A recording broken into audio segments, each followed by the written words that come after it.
千不该万不该，不该害死婉婉。早在婉婉死的那一刻，朕就更不能立刻杀了你。婉婉，他一个敌国余孽啊！他靠近你，是为了让大齐亡国呀！住口！即便他是敌国余孽，他想要我亡国又如何？就算朕的性命，也可以随时拿去。以后你就下去，好好给婉婉赔罪吧。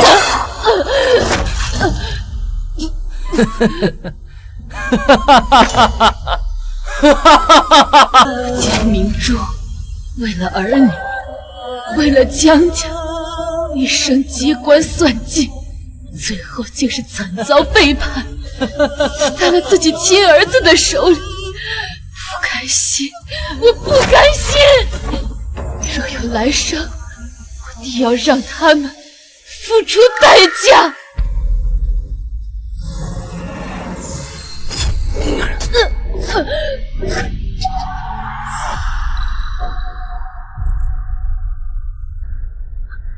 母后，婴儿还这么小，又何其忍心？哀家不是已经死了吗？这是怎么回事？还有这个太子，哀家记得他3年前就早早夭折了，怎么会？难道我回到了3年前？皇后娘娘，皇上和神医在赶回来的路上，约莫很快就到了。神医一定能救回婴儿，婴儿别怕，娘亲一定会保护好你的。上一世小太子死后，从前孝顺听话的皇后彻底恨毒了我，我和皇帝也真正开始不死不休。还好，现在一切都还来得及。把太子给我。神医马上就到，不劳烦太后费心。来不及了，我记得上一世神医来时便说，若是早到1刻钟，太子或许还有救。放肆！皇后什么时候连哀家的话都不听了？方若，把太子换过来。是。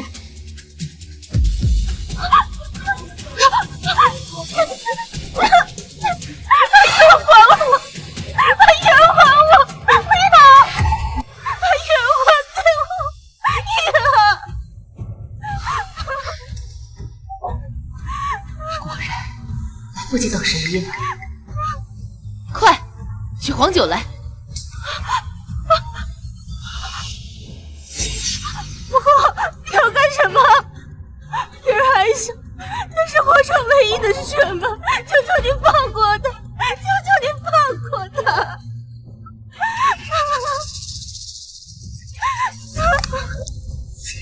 母后，已经害得婴儿陷入昏迷了。难道你还要向他下毒吗？母后，残害皇嗣是大罪，哪怕你是一国之后，是否也难逃一罚？聒噪！想要一儿活命，就闭嘴！你这个毒妇，谁会信你真心救一儿？不要！不要！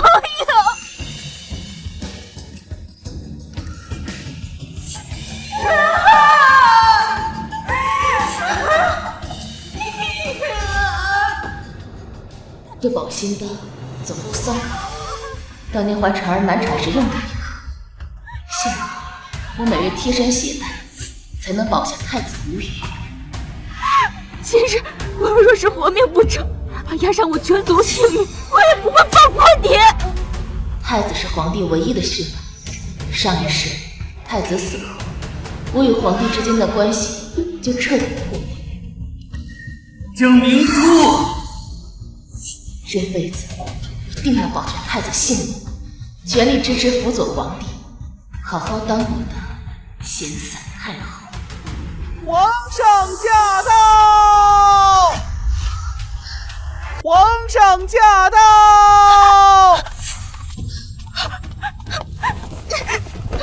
皇上，你快救救婴儿！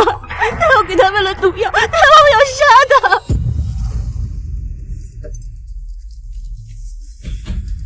朱鼎，快看看！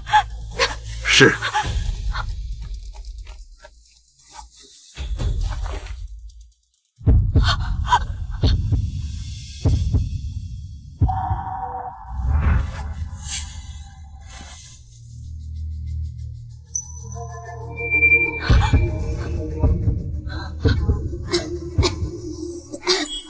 正经神医，医儿如何了？回皇后，太子已无性命之忧，臣回去开几副药方滋补着，好好调养一段时间，便可大好。仲景，多亏你救了太子，你想要什么赏赐，尽管提。不，皇上，救太子的不是在下，而是另有其人。仲景，你这是什么意思啊？在臣为太子诊治之前，已经有人为他服下了保心丹，不然以太子的情况，根本等不到我来。保心丹是，保心丹能在关键的时候保人性命，世上一共只有6枚，据我所知，已经用去了3枚，剩余的3枚不知所踪。没想到居然在宫中见到了。当年太后难产，服用的正是保心丹。难道刚刚母后给玉儿喂的就是保心丹？儿臣感谢母后救下义儿。母后，是臣妾猪油蒙了心，方才对您多有冒犯。母后您大人有大量，救了义儿，臣妾感激不尽。哀家可担不起你这声谢，往后你可把太子带远些，免得出了什么问题都怪在哀家的头上。今日一事，你务必查清楚，哀家倒要看看是谁在背后想让哀家背黑锅。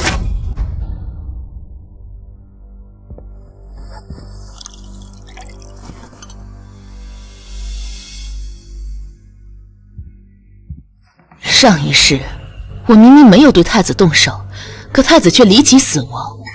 太子的死，恐怕是另有阴谋。方若，你秘密派人去查查太子一事，哀家倒想看看是谁在背后搅弄风雨。是。太后娘娘，建安侯求见。臣参见太后。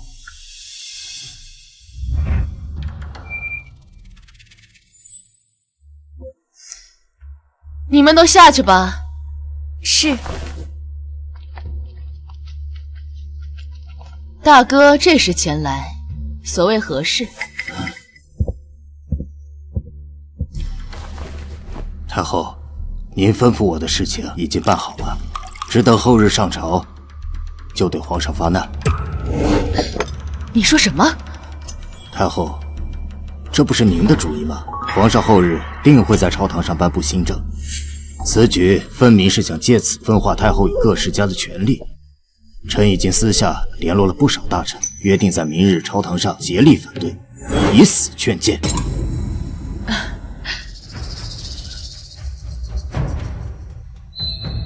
上一世，我听信江素和南宫陈之言，盲目反对皇帝新政，到死那年才发现新政却是利国利民的好事。哀家不是这个意思，皇帝实行新政是好事，你们不得阻拦。太后，此事我们筹谋已久，若是此时放弃，大哥，哀家今日就给你透个底。我瞅着陈儿现在越发的不像话，一点也没有能担起天下的样子。皇帝现在治国有方，是个好皇帝。太后，您不想争了？哀家不争了，现在只想清清静静的好好过日子。如今皇帝治国有方，势头正盛，眼下我们跟皇帝结怨不深，好好缓和关系，这才能保全我们江家。可是如今的局面，即便是您想退，二弟江素那边怕是也不会同意。大哥，你我才是一母同胞的亲兄妹，毕竟与二哥隔着一层。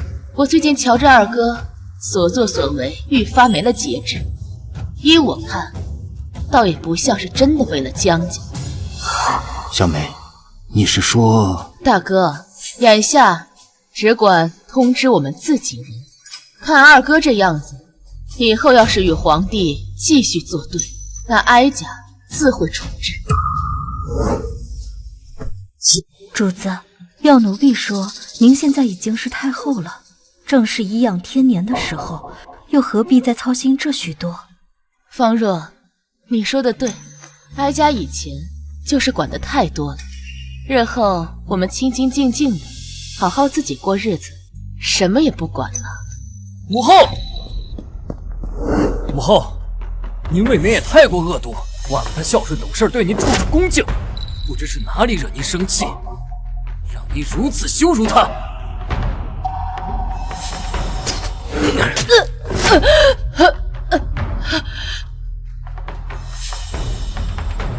你这是来找哀家问责来？儿臣只喜欢婉婉，她乖巧懂事，儿臣此事非她不娶，她必须成为儿臣的正妃。你可知那谢婉乃是一介民女，且来路不明，担不了王府主母的责任。儿臣知道。你要娶那个女子，对你丝毫没有助力，日后免不了遭人非议。母后，儿臣心意已决，此生非婉婉不娶。既然如此，那便娶了吧。母后，您说什么？你的事情往后自己做主，不必来过问哀家。好啊，既然如此，希望母后可千万不要反悔，否则休怪儿臣翻脸！哼！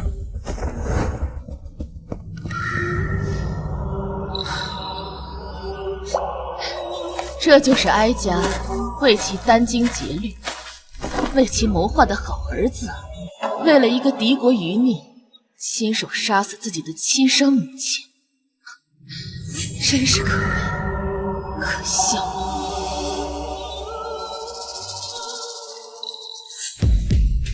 我倒要看看，没有我的扶持，他一个草包王爷，你不能得偿所愿，登上皇位。如今民生艰难，多发旱灾，百姓食不果腹，衣不蔽体。朕提议轻徭薄赋，税银减半，清点国库赈灾，努力发展农业、手工业。对于新政，诸位爱卿有何见解？若无异议，明日开始提出。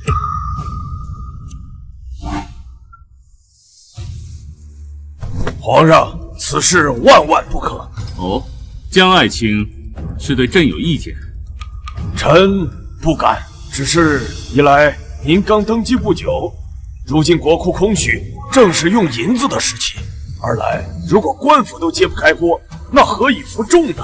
三来，如果给百姓分发耕地，那日后民富而国穷，岂不是要把江山拱手让人了？哼，是吗？朕倒是听说，你们江家恶意打伤平民，多收税赋，必然是江南一霸，手眼通天。百姓们递出的联名状，连朕都知晓。这就是你说的揭不开锅吗？皇上，臣冤枉呀！是那些刁民信口雌黄，贪得无厌。我们江家在江南所做之事，都得到了太后的首肯。那太后总不至于对江山社稷不利吧？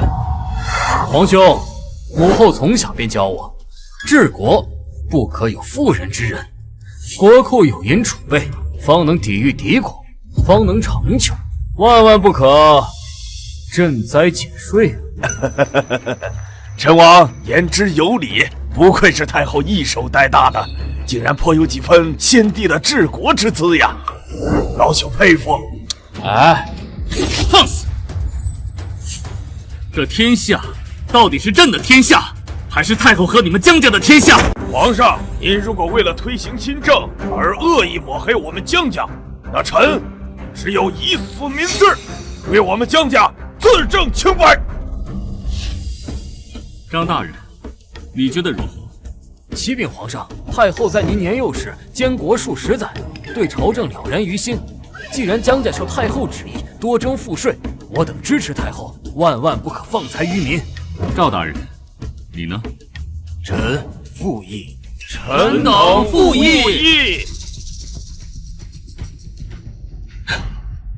如今百姓连饭都吃不上了，而你们还在想着自己的1亩3分地。皇兄，当年父皇在，国库殷实，百姓长乐。现今先皇登基，一上来便大肆改革，一举便动荡江山社稷，国危。若朕执意如此呢？皇兄，祖宗之法不可废，此番改革，臣弟等不敢苟同。若是皇兄执意要改，恐怕会遭天谴。放肆！你知道自己在说什么吗？来人呀！等等！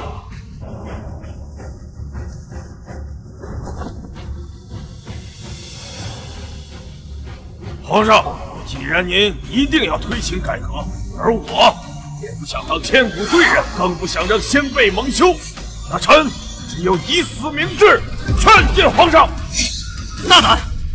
江大人以下犯上，给我拿下！太后到！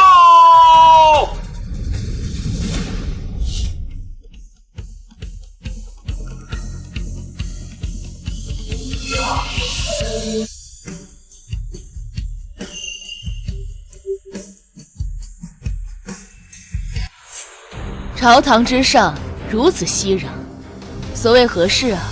太后，她怎么会出现在这里？难道江素和南宫臣真的是她收的？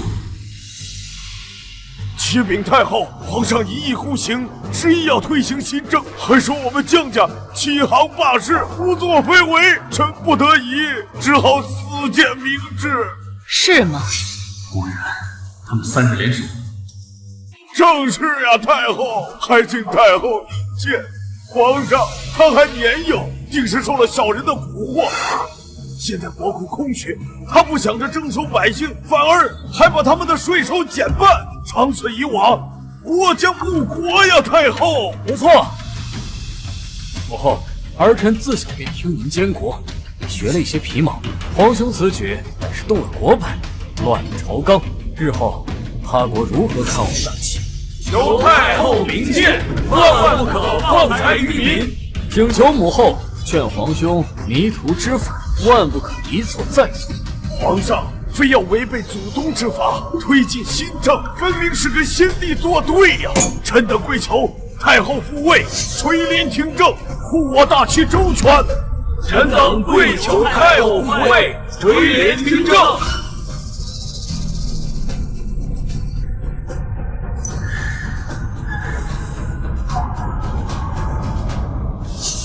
放肆！皇帝治国有方，江大人这是要谋反吗？先皇曾立下遗嘱，待皇帝成年后就归政。江大人让哀家治国，是想哀家抗旨谋反吗？皇帝治国有方，他推崇新政，既是利于民，哀家愿意支持。太后居然支持我，今日是唱的哪出啊？丞相魏大人，尚书李大人，你们觉得呢？回太后，皇上的新政固然激进，但仍有可取之处。若徐徐图之，臣以为未尝不是件利国利民的好事。臣附议，皇上如此忧国忧民，实乃大夏之幸。皇上是哀家看着长大的，皇上品性纯良，励精图治，一心为国，哀家愿意支持皇帝。诸位大臣应当全力配合，切不可阻拦。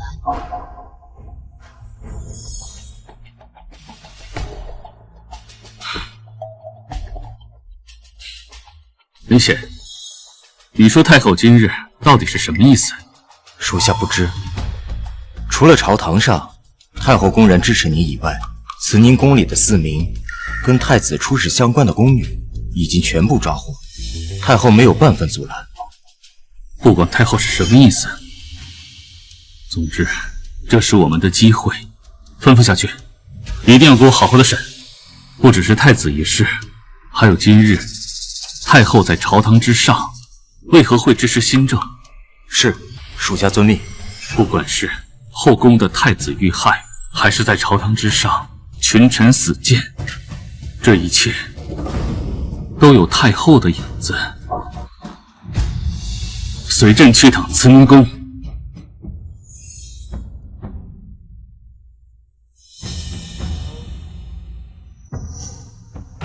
儿臣给母后请安。母后近日身体可还康健？哀家近来一切都好。皇帝这个时辰给哀家请安，可是为了太子一事。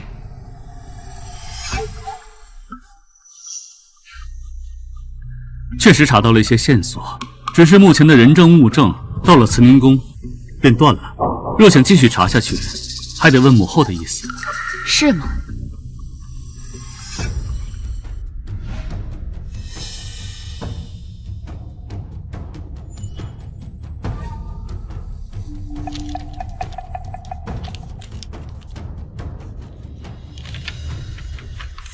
方若，你带着林显亲自去拿人，务必将此事查得水落石出。如此，皇帝可满意？多谢母后，此事关系母后清誉，朕一定会将此事查得水落石出，有任何线索都绝不隐瞒。不过朕还有一事有疑惑，江家乃世家大族，新政必定会对江家产生影响，不知母后为何会在昨日为我说话，支持新政？以前不过是老祖宗之法罢了，现在需要变通。如今天灾不断，国家征税过重，皇上推行新政是好事。母后当真这样觉得？自然。不过什么？哀家送你4个字：徐徐图之。是。儿子谨遵母后教诲。儿臣还有要事要处理，儿臣先行告退。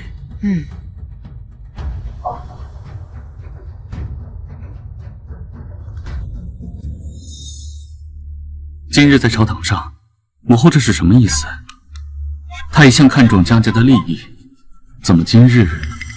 皇上，今日早朝，太后的亲兄长江回称病并未上朝。但属下让人打听过，江回根本没病，且事发的前一晚，他还去了一趟慈宁宫，这定是太后的意思。此事定有蹊跷，母后要强了半辈子，绝不可能突然放权。林显，安排下去，对慈宁宫严加看守，有什么风吹草动，立马向我汇报。是，属下告退。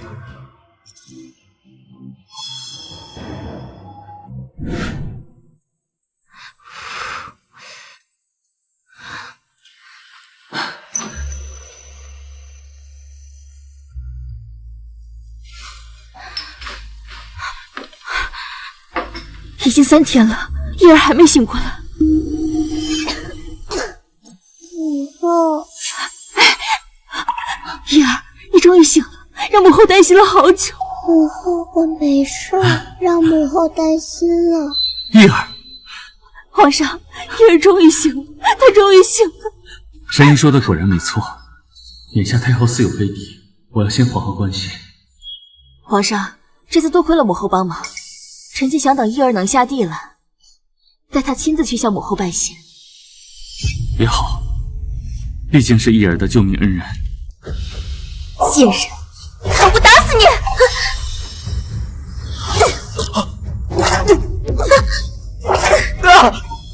公主，我错了，千错万错都是我的错，求您放过哥哥。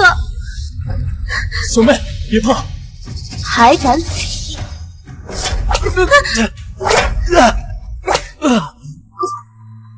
太后不好了，公主好像出事了。上一世我没来现场，只是听说公主被人欺负，便不问青红皂白，让人给这2兄妹杖子20，任凭他们怎么喊冤，也未曾心软。如今看来，倒像是另有隐情。走吧，随哀家去看看。太后驾到！母后，您可一定要为女儿做主啊！他们好大的胆子，竟敢欺辱我，这分明是不把您放在眼里。您要重重的罚他们。母后，事情并非如此，哥哥不是故意的，他是为了护着女儿。母后若是怪罪，还请责罚女儿一人，这事和哥哥没有关系。母后，四妹的伤是儿臣造成的，今儿本就体弱多病，怕是经不起责罚。儿臣愿意承担一切。母后，女儿就是这样受人欺负的。这南宫硕赤胆忠心，后来被皇帝看中，在战场上立下赫赫战功。南宫瑾看着柔弱，但心机颇深，两兄妹后来没少帮着皇帝对付。母后，蠢货，给哀家闭嘴！蠢货，给哀家闭嘴！母后，我到底还是不是你女儿？竟然为了外人这么对我！你来说，刚才发生了什么事？一五一十的说清楚，不许隐瞒。回太后，六公主身子刚好，12皇子陪她出来散散步，无意中撞了安乐公主，安乐公主便打了六公主，还让六公主跪下替安乐公主擦鞋，六公主不愿，便被安乐公主用鞭子抽打。贱婢，本公主的武器可是太后，你竟然污蔑本公主！哀家怎么生了你这么个蠢东西？明明是你的错，还敢如此跋扈！母后，你竟然帮着外人，你一定会后悔的！太后，公主怕是又要伤心了，不如让奴婢去哄哄。不必了，让她回去好好反省反省。平日里都是哀家太惯着她，才让她如此跋扈，不知分寸。哀家平日里是少你吃了，还是少你穿了？你们二人做出这副穷酸样子，到底是想给谁看？母后恕罪，还望母后莫要生气。太后娘娘手下留情，太后娘娘手下留情。太后息怒，阿硕和阿锦这俩孩子不懂事，得罪了安乐公主是他们的不是，还请娘娘手下留情。平太妃倒真是个好人。臣妾知道安乐公主伤得厉害，太后心里有气，但这世上所有事情都有一个道理，哪怕您是高高在上的太后，这事儿也不全怪孩子们。平太妃的意思是，哀家不分是非对错，活待他们了。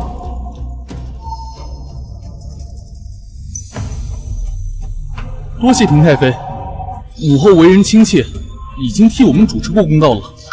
平太妃可听清楚了，以后要做好人，也应该清楚事情缘由。不知道的还以为是平太妃想让哀家惩罚他们呢。不，臣妾没有这个意思，只是瞧着这俩孩子可怜，想多照顾几分。这二位毕竟也是正经主子，什么时候需要你来照顾了？以后这越俎代庖的事情，平太妃还是少做些。你们二人随哀家回慈宁宫，哀家有话跟你们说。是。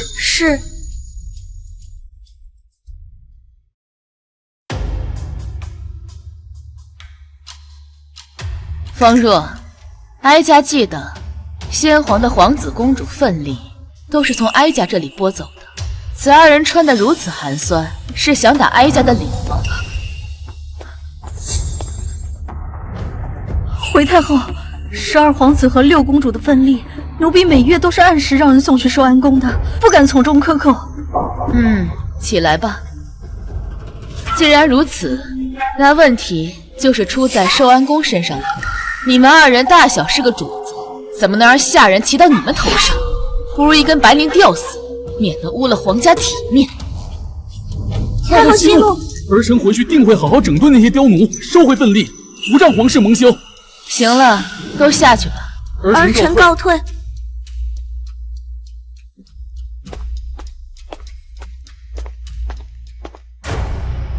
方若，好好去查查这位平太妃。平日是哀家小瞧她，没想到平日里看着一声不吭，却能如此收买人心。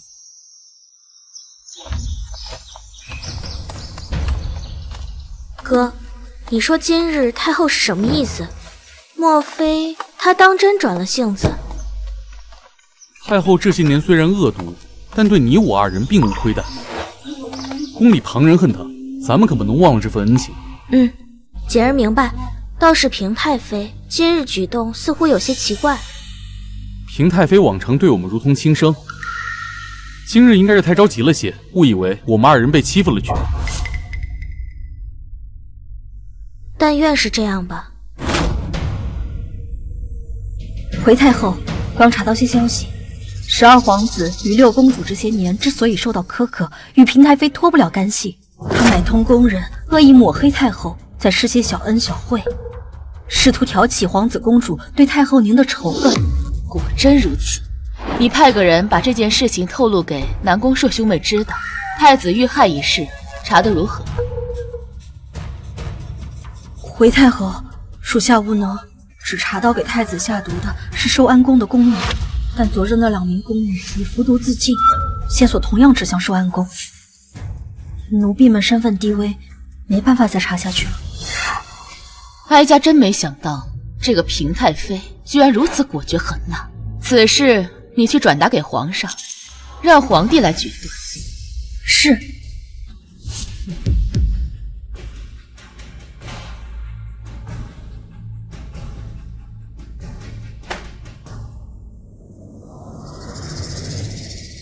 居然是寿安宫。平太妃素来待人仁厚，怎会做这种事情？除了那2个服毒自尽的宫女，还有什么线索？那2位宫女是寿安宫门外打扫院子的2等宫女，除此之外什么都没查到。皇上，可还继续查下去？之前太子遇害，嫌疑最大的便是太后，可保心丹珍贵，降低了太后的嫌疑。那么平太妃，朕了解平太妃，她向来与人和善，应当不会做这样的事情。况且，只是死了2个宫女，根本证明不了什么。查查其他线索吧。是，皇上。但方才太后的宫里人来报，慈宁宫那边已经知道详情，想必不会善罢甘休。朕亲自去跟太后解释一下吧。母后，只是2个在外头洒扫的2等宫女，而且死无对证，如此大动干戈，并不合适。皇帝这话说的，哀家这宫里头搜的，偏偏他寿安宫不一样。哎，莫不是这平太妃比哀家这个太后还要尊贵？儿臣不是这个意思，只是事情尚未证实。皇上莫不是忘了，哀家做事何时需要证据？来人，传平太妃过来。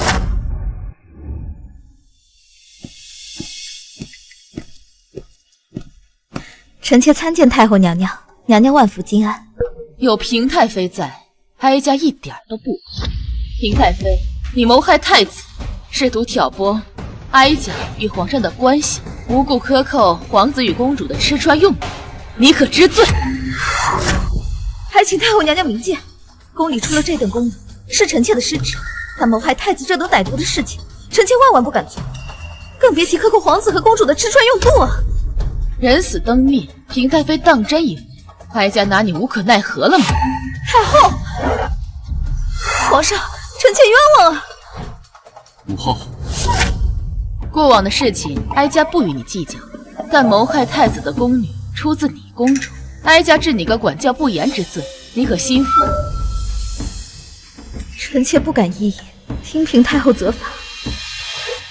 母后，平太妃毕竟抚养过朕一段时间，能否看在儿臣的面子上，从轻处置？既然皇帝开口了，那自然是要给皇帝几分面子，那就罚平太妃在慈宁宫门口跪着，跪够1个时辰，可自行回去。这件事情便是了然。太后，臣妾怎么？平太妃觉得这个惩罚太轻了？不，臣妾认罚。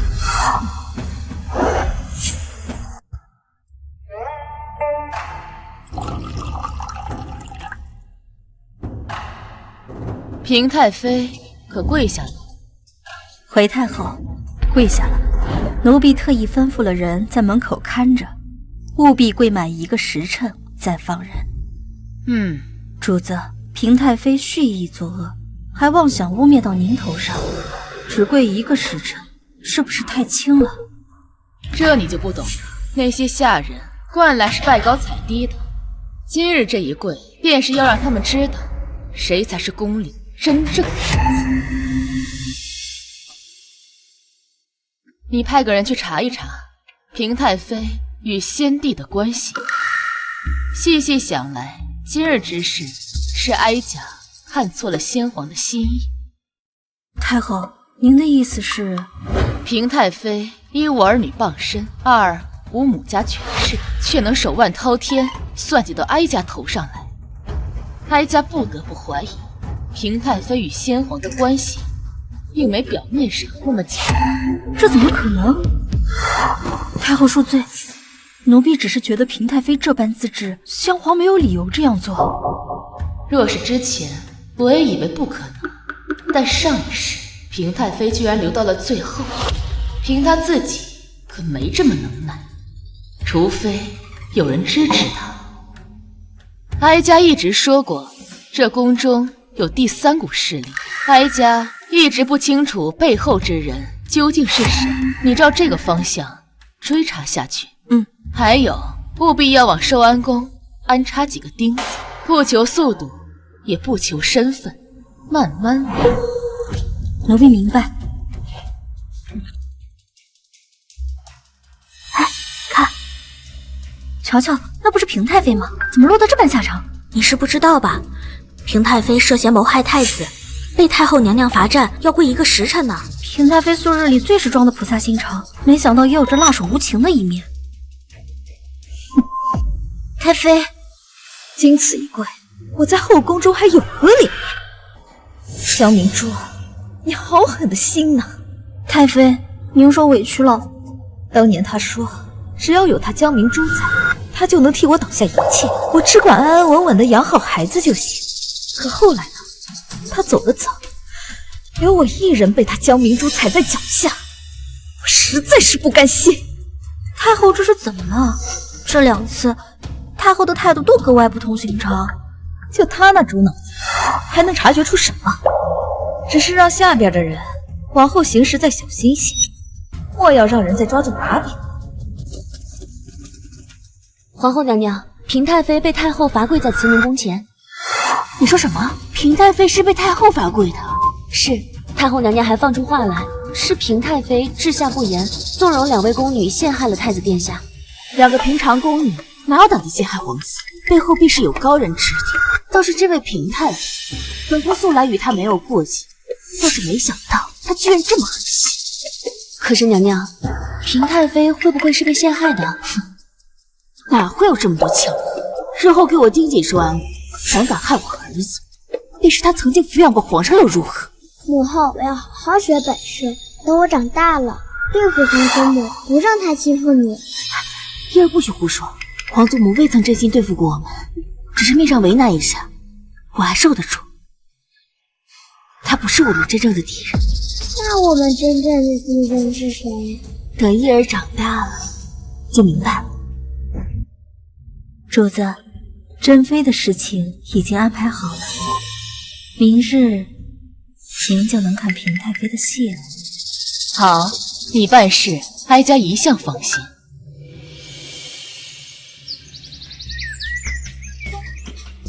太后，皇后娘娘已经在门口候着了，让她进来吧。臣妾见过母后，时辰尚早，不知是否打扰到母后休息？外面吵吵闹闹，自然影响了哀家休息。说吧，发生了什么事情，竟然闹到哀家这里来？启禀母后，昨夜珍妃与侍卫私通，混乱后宫，罪不容诛。皇上震怒，这才闹了半晌。珍妃与平太妃交往甚密，我也是前世吃了几次暗亏才知道，她竟是平太妃的人。可惜了，这辈子居然让我知道，就留不得。你说什么？母后息怒，都是臣妾管教不严，还请母后责罚。皇后，你是6宫之主，发生这样的事情，你责无旁贷，应当好好管理后宫才是。母后，您同意让臣妾整顿后宫？从前母后一向不惜我姑多干涉后宫，怎么这次态度转变得这么快？当然，先前太子落水一事，借着这次机会也一并好好查清楚，尤其珍妃和平太妃呢，务必搜得仔细些。臣妾明白，一定查得仔仔细细。绝不让这寿安宫有居心叵测之辈。方若，外面怎么吵吵嚷嚷的？这几日宫中是发生了什么新鲜事？回太后，大将军前些时日又打了一场大胜仗，那些鞑子们怕是好长时间都不敢侵犯咱们大齐了。皇上下令嘉奖，封大将军为秦王，不日就要班师回朝。秦将军，这么多年，他终于是要回来了。还有啊，今日是咱们皇上登基以来第一次有外邦来访，只是来人甚是奇怪，竟是想将一枚小小的玉米以万金的价格卖与大齐。皇上震怒，宫中的人也都笑他是个傻子呢。玉米。上一世临死前却是听说南边藩国有种粮食比稻子还高产，莫非就是此物？我虽下定决心不理朝政，但若是凭借此事取得皇帝信任，倒也没有坏处。你吩咐人下去，秘密将玉米买下，再找会耕种的仆人到庄子里好生照料。哀家倒要看看这玉米到底有何神奇。主子最近怎么突然对这些事情如此感兴趣？这你就不用管了，但记得保密。太后，不好了，公主她上吊自尽了。主子，公主到底是您的亲生女儿，您还是快去看看吧。不急，我谅她也没那么大能耐。叫母后过来，要是不来，我今天就吊死在这儿。公主，奴婢求你了，快下来吧。太后驾到！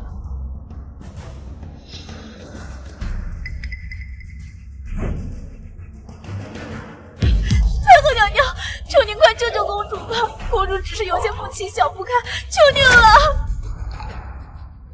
是啊，太后，公主这几日一直郁郁寡欢，以为您不喜欢她了，求求您救救她吧。她想死就让她死，在这大庭广众之下装模作样，算什么本事？她要真想死，就该在夜里自己宫中吊死，哀家也算高看她一眼。母后，为何变得如此狠心，当真不要我这个女儿了吗？不要了，你这样白眼狼的女儿，哀家可要不起。哀家知道你是受了公主的指示，但欺瞒哀家可是死罪。哀家看在你是身不由己，就免了你的死罪，但活罪难逃。来人，掌嘴40。是。母后，你何时变得如此绝情？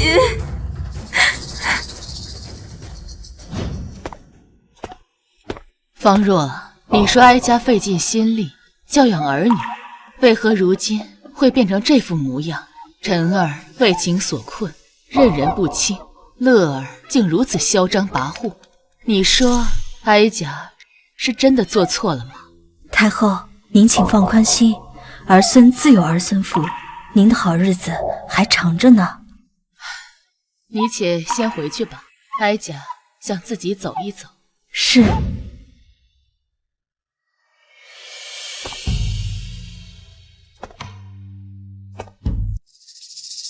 方若啊，这天气太冷了，快命人加点炭。主子可不能再加了，这会子外头日光正好，您要不出去走走？哀家不去，近日宫中选秀闹得很，哀家可不想去凑这份热闹。太后，秀女江瑶求见。江瑶？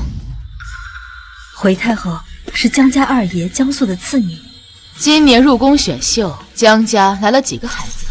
江家大房只送来一位嫡女江月，二房有一嫡一庶，另外还有3位旁支的姑娘。江素把二房的女儿尽数送来后，野心之大，上辈子我竟然毫无察觉。哀家听闻这江瑶在宫中很是跋扈。二小姐确实十分张扬，前日还掌掴了一位秀女，那秀女身份不低，怕是不能善罢甘休。江月呢？表现得如何？大小姐倒是十分低调，守规矩，却不失身份气度，不愧是大爷培养出来的江家嫡女。看来这江家的根也没完全坏了。那二小姐，太后要不要见一见？不见了，通知下去。哀家不想再听到他仗势欺人的话，否则别怪哀家不顾情面。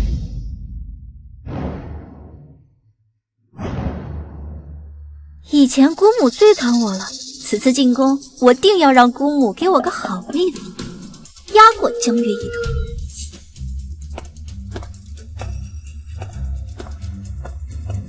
太后今日身体不适，不宜见人，姑娘还是改日再来吧。这怎么可能？姑母怎么可能不见我？嬷嬷，你有转告姑母是我吗？江瑶啊！二小姐，太后让您好自为之，莫要再仗着江家的身份为非作歹，否则太后也就顾不得二老爷的情面了。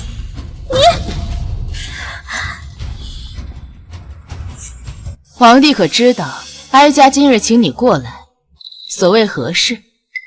母后，可是为了选秀之事？没错，找皇帝确实为了选秀之事。本次选秀，江家女孩也在此次的选秀当中，还请皇上多多照应。母后放心，江家表妹，朕一定派人好生照顾。只是这位子上，皇帝，江家二女不在此次选秀当中，大房已找好了人家。等这次选秀结束，便希望皇帝能给月儿姐赐婚，给她一份体面。母后吩咐，朕自当遵从。只是不知舅舅看上哪户人家了？是大理寺少卿徐尚臣。大理寺少卿，倒是门当户对。那江家剩下2个表妹，母后如何安排？江素之女江瑶也在其中。此人又蠢又毒，最近没少折腾。江回秘密来报，说江素私下与敌国往来，皇帝最近对江素要小心一些。此话当真？通敌卖国可是死罪，就算是江家，朕也无法容忍。哀家已经派人秘密盯着了，若是皇上查实，那哀家不必皇帝动手，自会清理门户。哀家的太后是大齐的太后。如此，江素和太后江回都真不是一条心。此事朕定会派人好好查。至于江瑶，朕就留在后宫吧。哀家明白了。江瑶蠢笨，却毕竟是江素的亲生女儿，留在身边总会有用处。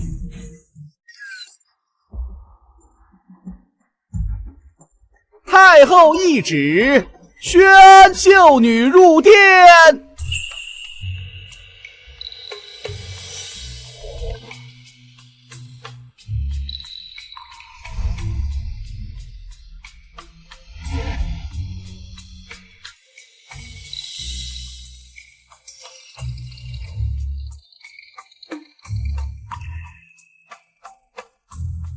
臣女见过太后、皇后娘娘。都起来吧，抬起头来。这便是今年最后一批秀女了，母后以为如何？此次为皇上选秀，充盈后宫，哀家就不掺和了。此事都由皇后定夺。是。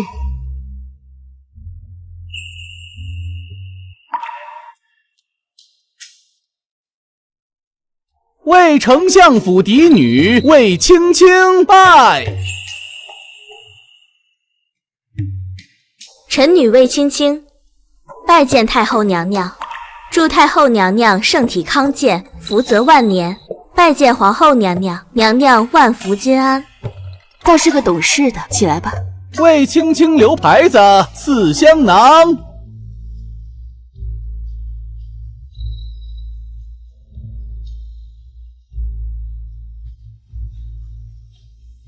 臣女谢恩。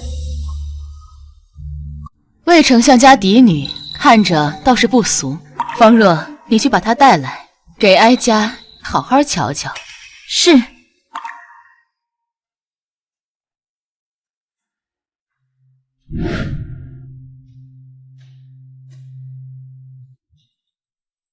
太后，魏姑娘带到了。臣女魏青青参见太后。看着倒是个标致的，过来坐坐。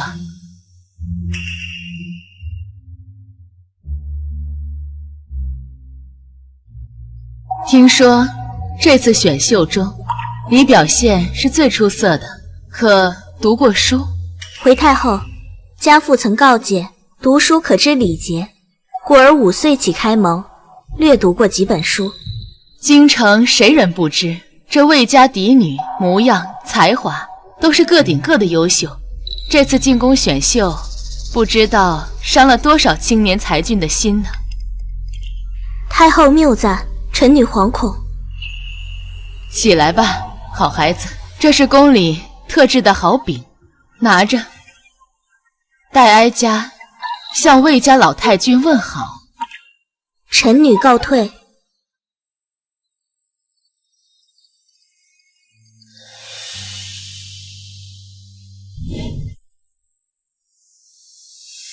母后，我要见母后。母后，本王要见母后。本王要见母后。王爷，太后正在午睡，这才刚歇下，您要不再等一等？等不得了，本王有要紧事，我们速去通告。王爷，太后昨夜没睡好，好容易睡下了。什么要紧事情，总归没有太后的身子重要。您好歹心疼心疼太后。我念你是母后身边的嬷嬷，方才给你几分脸面，一个奴才还真当自己是个人物了。滚开！让他进来。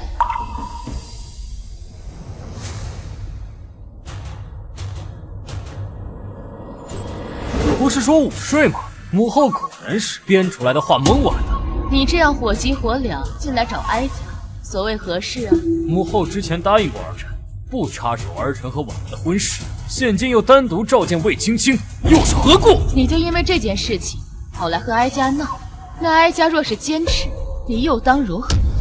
儿臣的正妃只能是婉婉，若是母后执意要插手儿臣的婚事，日后便当没我这个儿子吧。你竟然要为了一介民女，想和哀家断绝关系？若是母后执意要插手儿臣的婚事，儿臣只有如此。好，很好。既然如此，那往后这慈宁宫你便不必来，哀家就当没生过你这个儿子。此话当真？若是母后日后可以真心的待婉婉，此事尚有。不必了。从今往后，你的事情哀家不会再过问，你就当没有我这个生女。一言为定。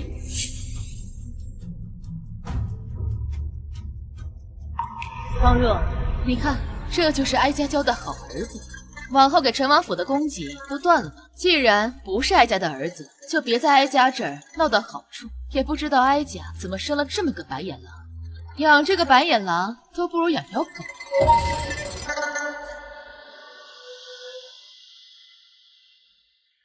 主子，王爷不善经营，且王府花销大，如今又要娶妻，若是此时断了陈王府的供给，到头来心疼的还不是太后您？上一世我也是对着他百般疼爱，宁可自己吃苦，也绝不让他烦心。可最后又得到了什么呢？他都不是哀家的儿子了，何来心疼一说？只可惜了魏姑娘，以她的家世模样，要想再找，只怕难了。谁说我是给那个不孝子选的正妃？你去找皇帝，哀家有话要跟他说。母后，陈王找到朕，说要娶一个名叫谢婉的民间女子。他要娶就娶吧，哀家也不做这个恶人了。既然他觉得这个谢婉千好万好，那皇帝不如成全他。到底是母后的亲生儿子，母后当真不管。哀家可没有他这个儿子，皇帝也不要再劝了。儿臣明白。倒是老十二，德妃当年把他们兄妹二人托付给我。虽然哀家不是什么好人，但向来言出必行。我看也是到了选正妃的年纪。12王子聪慧，朕也想着要拉拢一二。母后之前可从未关心过他的婚事，事出反常，必有诈。母后之前可从未提起过12皇子。他母妃走得早，看着实在可怜。若没人帮着操持，恐怕是要误了这终身大事啊。那母后这意思是已经找到了合适人选？哀家看魏丞相的嫡女就不错，为人聪慧，并且还有一片孝心。皇帝不必多想，哀家并不是想要拉拢南宫树，只是念着德妃的一片嘱托。儿臣不是这个意思，只是魏丞相疼惜自己的女儿，前些日子已经找过朕，说不想让他的嫡女入朝，还说只想求一个门当户对的好人家，朕已经答应了。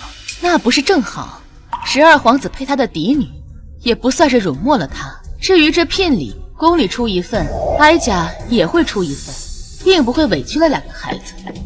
母后，实不相瞒，前些日子平太妃也找过朕，说想给她的7皇子谋一门好亲事，如今怕是已经到魏府上门求娶。这7皇子不过是寄养在平太妃膝下，也能让她如此愤怒，寻得一门好亲事。上母子如此也罢了，如今我重活一世，平太妃做的事情，我为何做不到？哀家不知道，这宫里什么时候成了平太妃的一言堂了？太后息怒，当心身子。母后息怒，12皇子若真有所作为，日后入朝为官，一定会有所作为的，儿臣也一定会帮衬。只是这婚事呢，这毕竟你情我愿的事情。这样吧，儿臣改日亲自为12皇子上门去魏家求娶，母后意下如何？哀家老了，这件事情全凭皇帝做主。既然如此，那儿臣先告退了。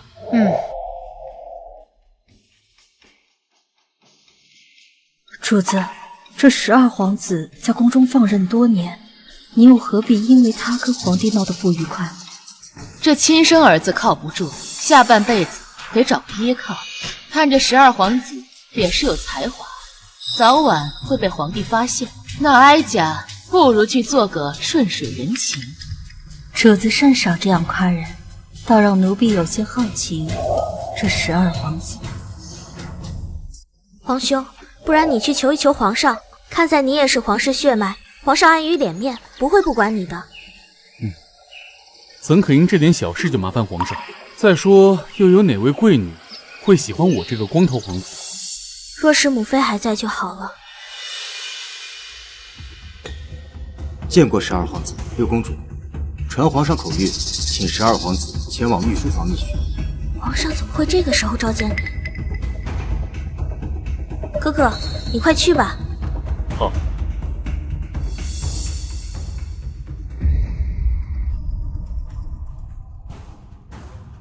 皇上，12皇子来了。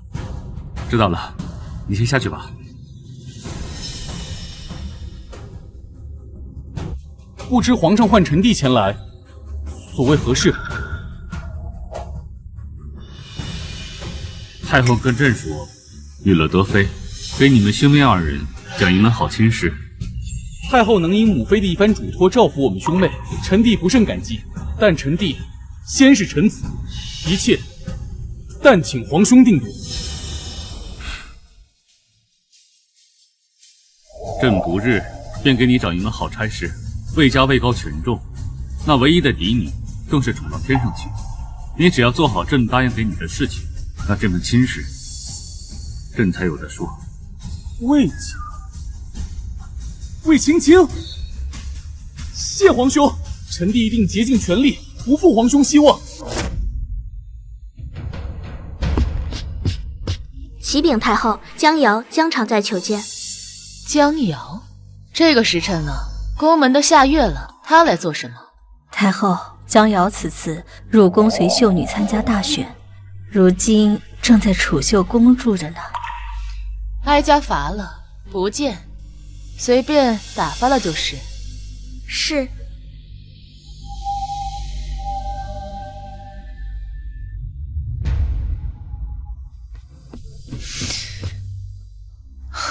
太后，江常在要见你。哀家不是说过了，他要再来，随便打发了便是。江常在执意要见你，说是有天大的秘密。他能有什么秘密？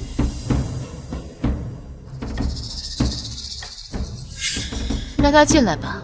是。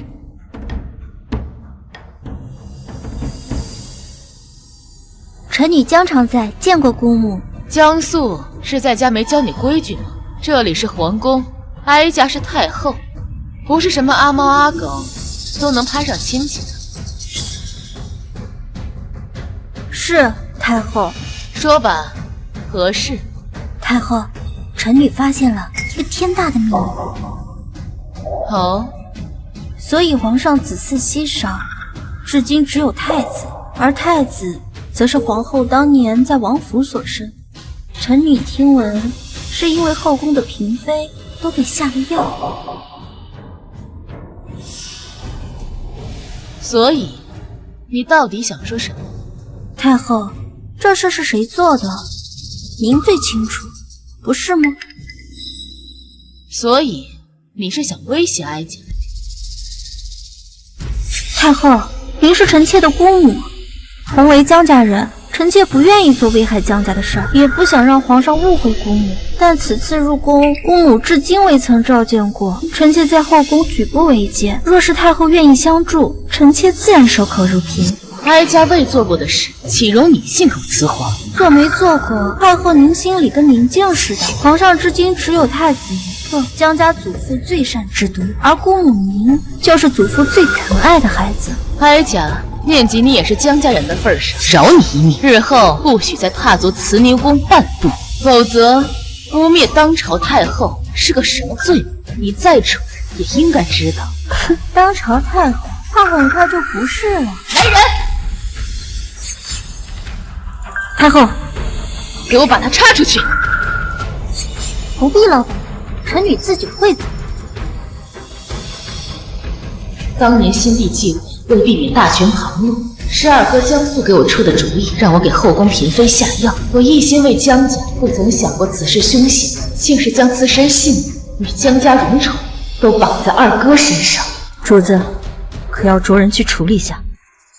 主子，可要着人去处理下。不用，不过是个蠢丫头，哀家还会怕她的威胁？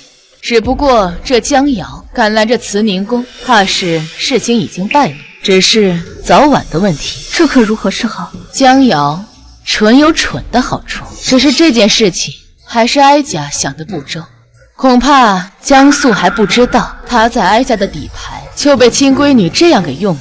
太后的意思是，今日江瑶前来，江素并不知情。江素这个老狐狸，不到最后一刻是不会与哀家翻脸的。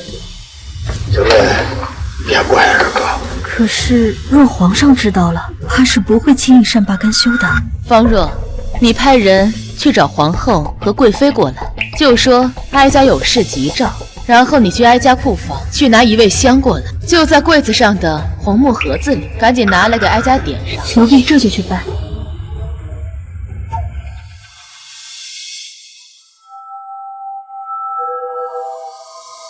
给太后请安，太后万福金安。都起来吧，赐座。谢太后。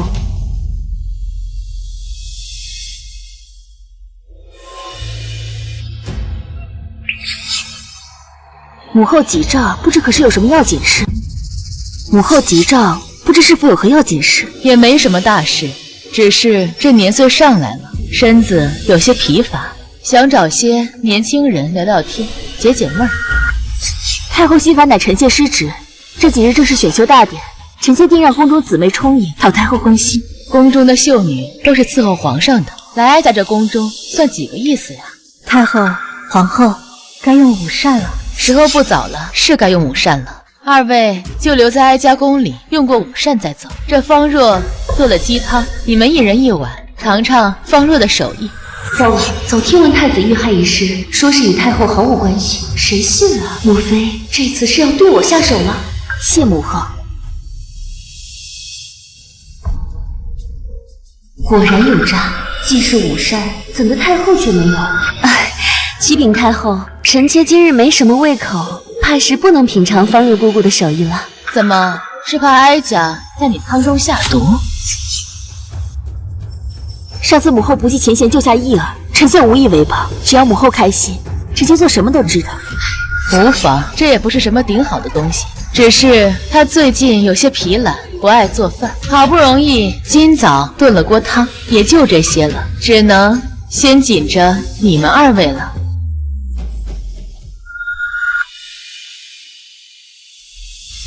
皇上驾到！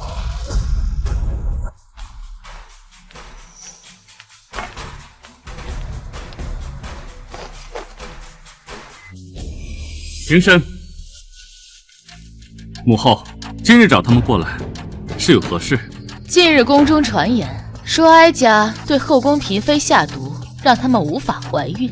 哀家虽然心肠硬，也做过一些恶毒的事情，但哀家没做过的事情，也不由得让旁人往哀家身上泼脏水。江瑶那蠢货不会无缘无故说这样的话，必然是从江苏那知道了什么。太后不过是依仗没有证据，想要推脱。太后，臣妾自认为没有做错什么，你为何如此狠心？贵妃，哀家的事情什么时候轮到你来质疑了？皇上，太后今日一定要臣妾喝下这碗汤，臣妾心里实在害怕。即便是太后迫害后妃也是大罪，求皇上为臣妾做主啊！贵妃，你的意思是哀家往这汤里下了毒，意图谋害你们？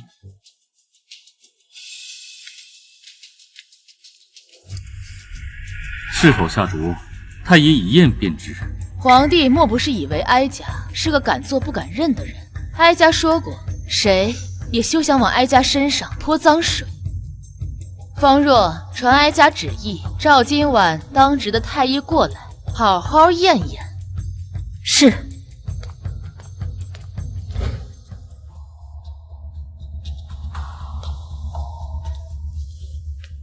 主子，太医带到。参见太后，参见皇上。太医既然来了，好好查验一下这碗汤里是否有毒。是。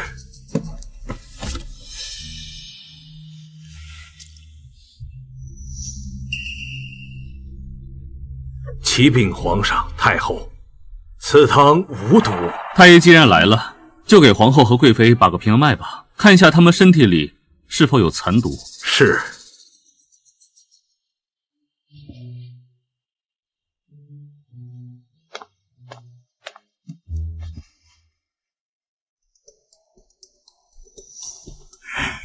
太医，如何？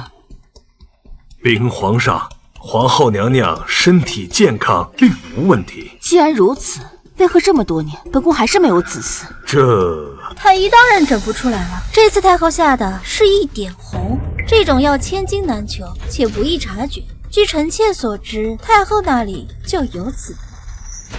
一点红？太医，何为一点红啊？这种毒药虽然不能要人性命，但却能断绝子嗣，不易觉察。若真是此毒，皇上恕卑职无能为力。母后，朕希望你能给朕一个合理的解释。皇帝莫不是不明白，凡事都讲究证据，莫不是谁指认了哀家，说哀家做什么，哀家就都得认。一点红这种灭绝人性的药，这世间有几人能得到？而且臣妾可是有证据能够证明太后那里曾有过一点。哀家手里曾真的有一点，只不过时间久远，早就丢了。太后这说不过去了吧？您说丢了就丢了。自从皇上登基以来，这后宫子嗣只有太子一人，而太子还是当年皇后娘娘在府邸所生。这后宫嫔妃若不是被下了毒，这皇上的子嗣怎会如此凋零呢？怎么，这后宫是否有皇嗣，还是哀家做的？您是高高在上的太后，臣妾怎敢信口胡言呢？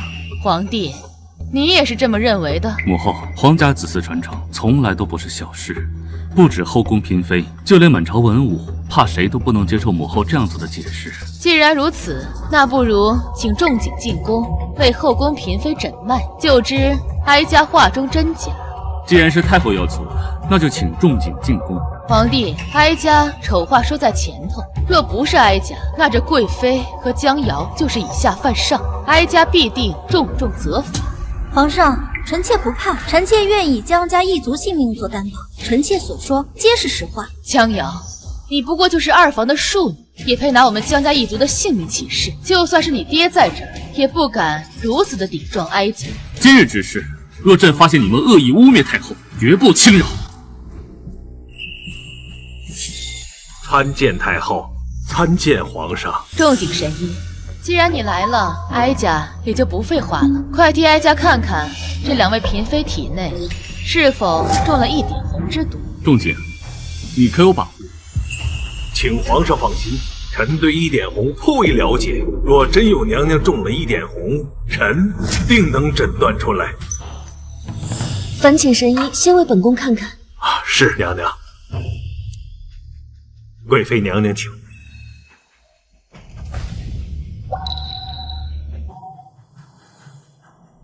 皇后娘娘请。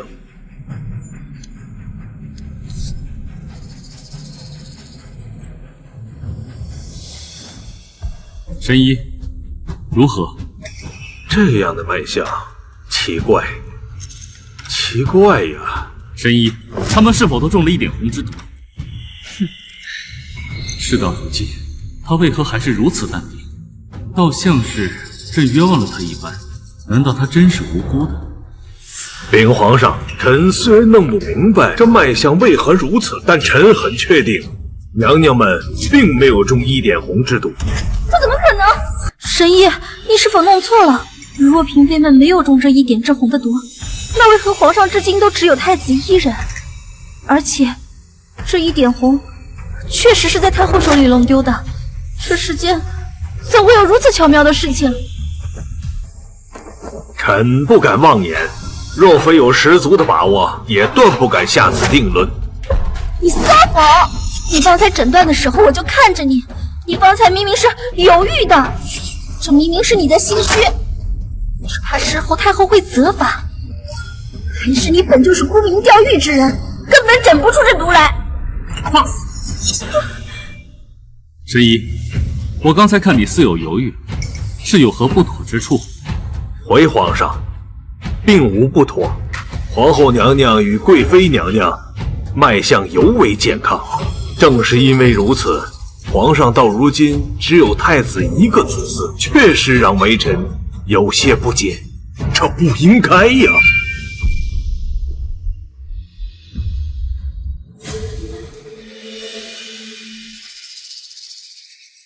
子嗣之事，水到渠成，不可强求。朕要确定的是，他们是否中了1点红之毒。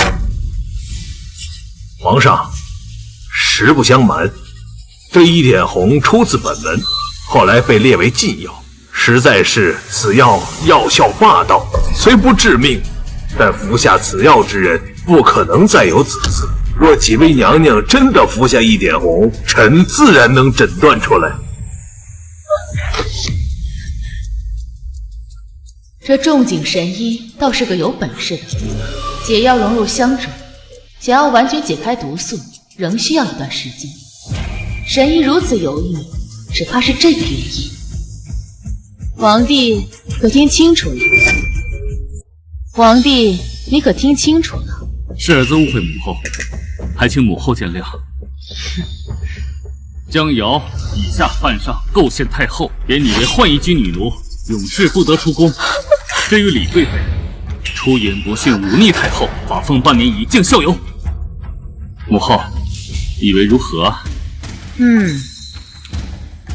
臣妾遵旨。不要！太后饶命！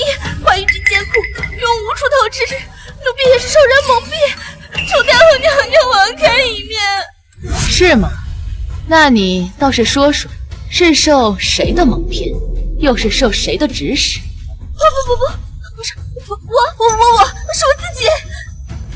哼，还不赶快把他带下去！惊扰了太后，要你的狗命！是。太后饶命！太后娘娘饶命！太后娘娘饶命！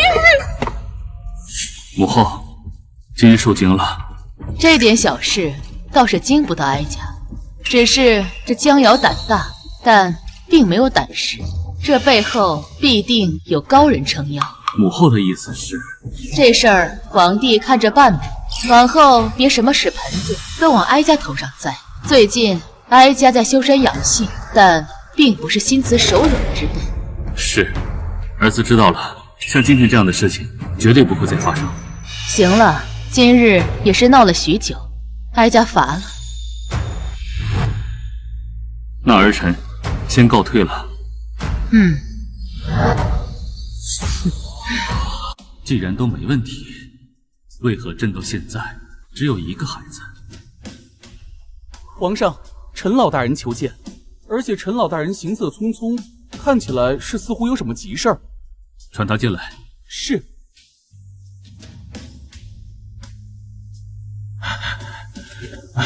微臣参见皇上。平身吧，陈青。你这么着急过来找朕，可是之前进贡的那批种子出了什么问题？回皇上，这批种子一直是微臣亲自照料，为了保密，放在自家的庄子上种植，派人秘密守候。种子果然产量丰富，算着番薯能产1000斤左右。若是推广开来，我大齐的缺粮之患能缓解。可是什么？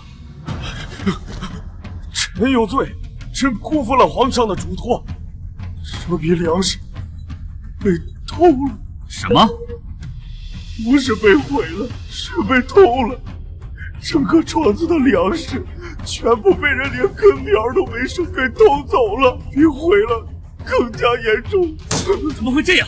陈大人，莫非你又贪杯？回皇上，这批种子来了之后，臣知事关重大，就怕有任何耽误和闪失，所以把酒给戒了。朕就这点爱好，可比起黎民百姓，这又算得了什么？既如此，你怎么会发生这样的事情？这也不知，明明都好好的，可是在昨天晚上，整个桌子上所有人被人给逼倒了。第二天一觉醒来，都被人连根苗给拔走了，什么也没剩下。臣自知有罪，所以皇上对朕的任何责罚，臣都甘愿承受。可当务之急，还请皇上马上派人去追查。这么多的番薯，不可能凭空消失。现在追查，怕是已经晚了。他们既然能做出这样的事情，肯定早就做好了准备。陈青，你确定这边没有走漏风声？回皇上，此事事关重大，臣守口如瓶，便是身边人也不曾略知一二。庄上的佃农更是不允许与外界通信往来，若是有疏失，只能是从宫中传出去的。先派人去追查，若查不到，就只能再去一趟外藩。这番薯的产量极高，我们必须将两种推广下去。这样，这每年能少饿死多少人啊？臣领旨。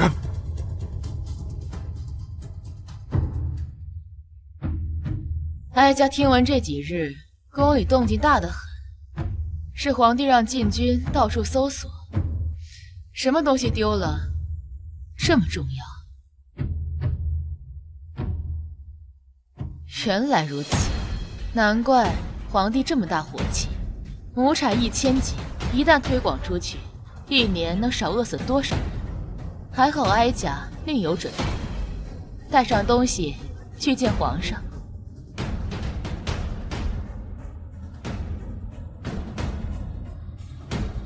太后娘娘驾到！儿臣见过母后，不知母后来找儿臣何事啊？皇帝，哀家听说你从番邦弄来的番薯被人给偷了。是儿臣无能，被歹人钻了空子。若是朕发现偷盗番薯之人，朕一定要将他碎尸万段。那皇帝有没有想过，这偷盗番薯之人是何目的？母后的意思是，必然是有人里通外贼，不管这批番薯现在在哪，未来都会出现在别国的国土之上。该死！确实该死。无论在大齐怎么内斗，都是咱们自己的事情。他私通外贼，自然是万死难赎之罪。不过皇帝，这次倒是歪打正着。这件事情不仅不需要保密，还要传扬出去，让其他几国的人都知道。虽然大部分的番薯被偷走了，但另外留了一份种子。进来吧。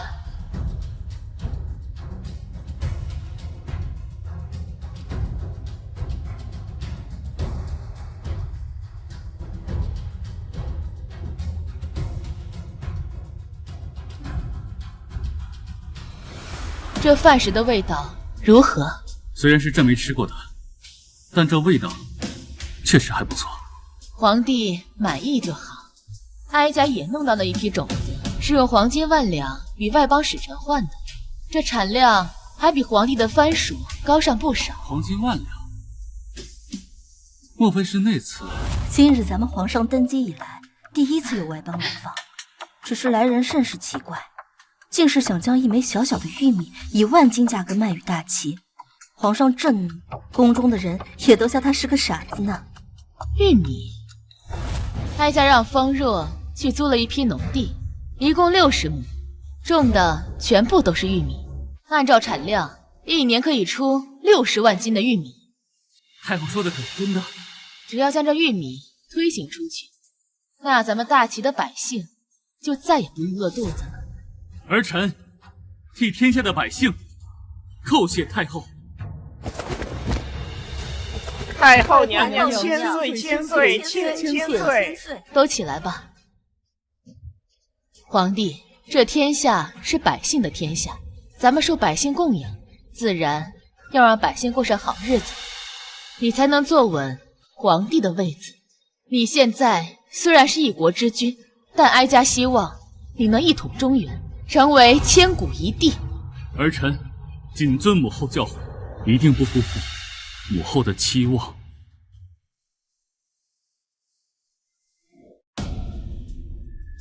启禀侯爷，番薯的种子已全部送往梁国，梁国的使者即刻便会前往大齐索要粮食。好，如此一来，大齐已经再无力向梁国进贡了，必然会动起国本。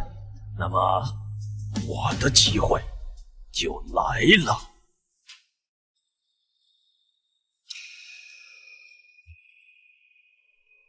奴才参见皇上，参见太后。皇上，梁国使臣求见。梁国使臣贪得无厌，定是又来索要粮食。皇帝，哀家知道你恨，哀家又何尝不是如此？梁国仗着自己的兵力，开口就是半个国库，笃定了咱们会给。这次恐怕要求会更过分。梁国贼子贪得无厌，真把咱齐国当成他的钱袋子了。朕恨不得马上冲上战场去，把他们杀个片甲不留。梁国野心勃勃，和我们迟早都会有一战。如今他们在攻打郑国，把咱们当成了自家的粮。等他们吞并郑国后，接下来便是我们大齐了。若我们给了他们粮食和钱财，定能助他们打赢郑国。可若我们不给，他们贪不到便宜，也不会上马更休的。皇帝先去看看梁国使臣，听听他们怎么说，总归是有办法。太后，这是秦王送来的包裹，800里加急，刚刚送达。秦王吩咐，一定得是太后您亲自打开。拿过来给哀家瞧瞧。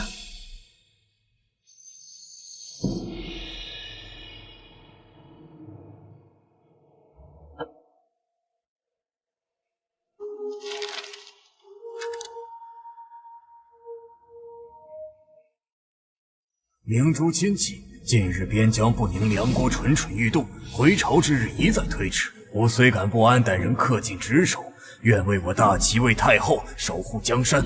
征战时偶得一面古镜，竟能以物易物，甚是神奇。吾与古镜交易，得一至宝。思及太后在宫中多有危险，特将此物寄回，盼太后娘娘安康。方若娘娘，皇帝那边如何了？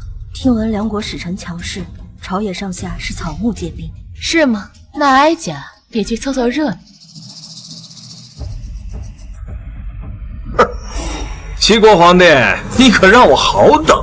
难道这就是你们齐国的礼数？就这样慢待上国使臣？使君这话可没有道理啊！要按照礼数，见我国国君，待需你们先递交国书，经得同意方能觐见。你们这般贸然来拜见，我国国主没有责备，使君却在这发难，这是何道理？哼！你们区区一个下等国，实力还不及我梁国一半。我们梁国若是想要拿下你们齐国，那简直是易如反掌。幸好我国国主慈悲，只要你们奉上番薯粮食，便可放你们一马。否则，当心落得跟郑国一样的下场。放肆！齐国皇帝，你这般威风，就不怕本使臣回去禀告国主，到时候兵临城下，你可不要后悔。看来你梁国使臣并不是来出使，而是来挑衅我齐国，对我齐国下战书来了。既然如此，这份战书朕应下了。齐国虽弱，可我齐国人铁骨铮铮，宁愿战死，也不会受此屈辱。不错，我们齐国上上下下等着你们梁国来战。皇上，臣请战。梁国大军到来之时，臣愿为先锋杀敌，斩敌军将领于马下。你怎么回事？这前2年齐国态度还很软弱，怎么这次如此强硬？不行，国主还等着番薯攻打郑国，我必须得把粮食带回去。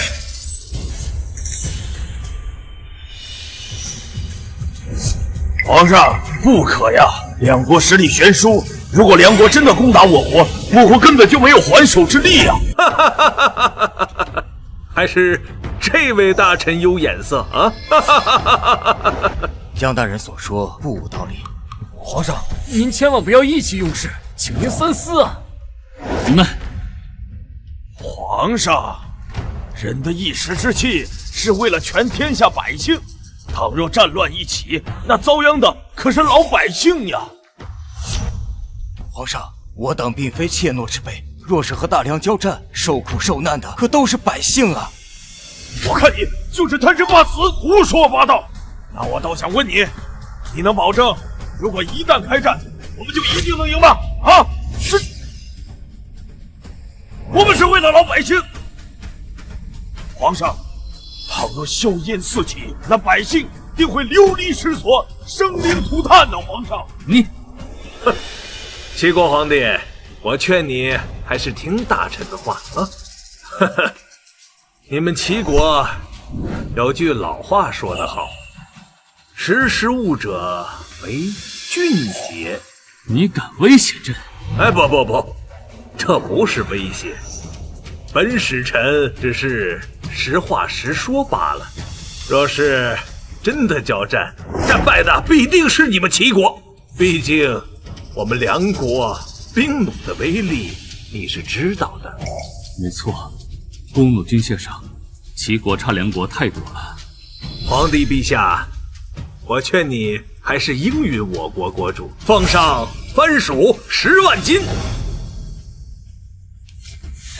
请皇上顾全大局，顾全百姓。好，朕答应。太后到！参见太后。太后娘娘千岁！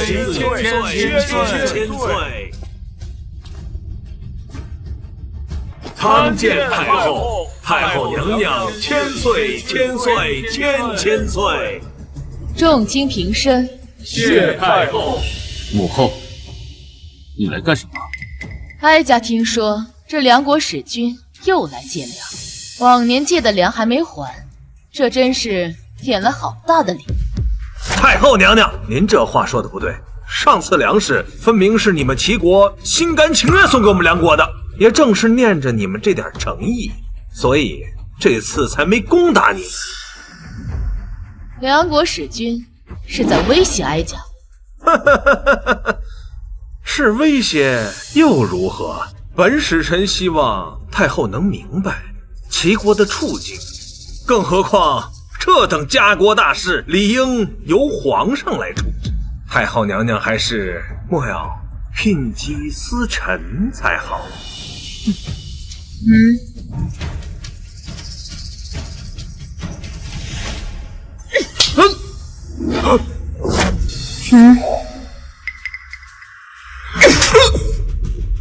你居然敢打我！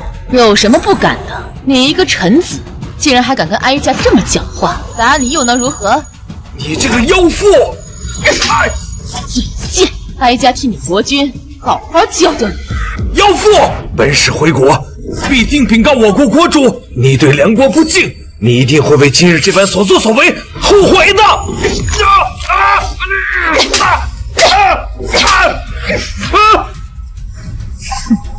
哀家可从来不会后悔，你不过是一介臣子，哀家只要一句话，你这个大梁国怕是回不去了。好，那我就让你们看看我们梁国的神弩，看看你们还敢不敢如此嚣张！打开！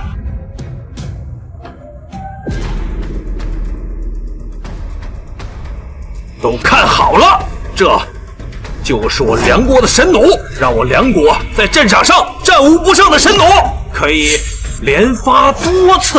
这怎么可能呢？太不可思议了！不可能，连发弓弩还没有国家能做出来。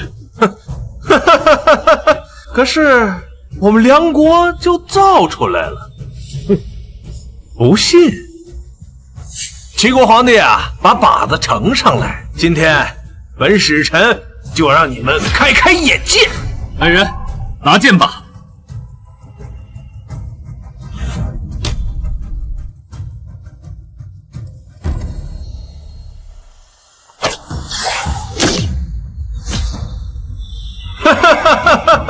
你可看清楚了这神弩的威力？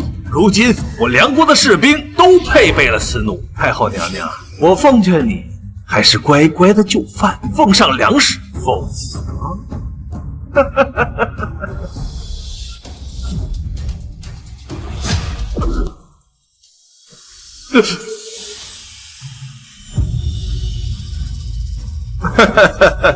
太后，你不会以为拿个破铜烂铁就能和我的神弩相比吧？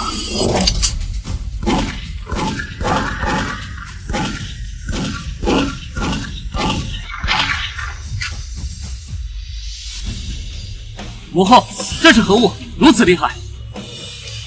这是手枪，可比他那弩箭厉害多了，不仅能5连发，甚至可以10连发。什么？不仅如此，我大齐的军队都配有手枪，不服来战！娘娘饶命啊！这就回去禀告国主。臣告退，臣告退！快走，快走！好。皇帝别着急高兴，还有人等着你处理。陛下，朕已经查清楚了，江大人，你偷朕的粮食，勾结梁国，妄想对我大齐不利。来人，把他拉下去，斩首示众。我错了，我错了，我错了！皇上饶命，皇上饶命啊！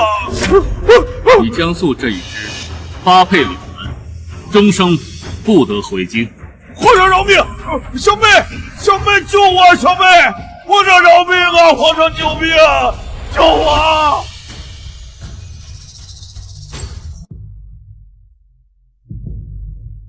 皇上，您还是歇一歇吧，昨个一夜没睡，这又忙了一天了。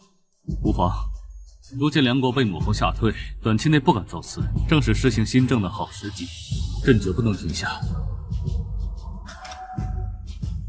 皇上，臣有事禀报。下去吧。昨日有位自称是当年服侍在楚贵妃身边的奶娘来告御状，说是当年楚贵妃之死另有隐情。什么？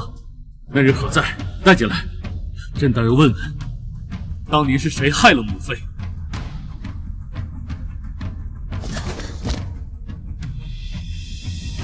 皇上，是姜太后害了贵妃娘娘。皇上，你一定要为贵妃娘娘报仇啊！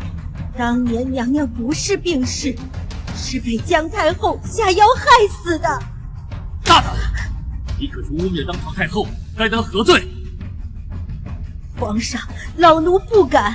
当年娘娘生您的时候，便是因为姜太后做手脚，娘娘才身体虚弱。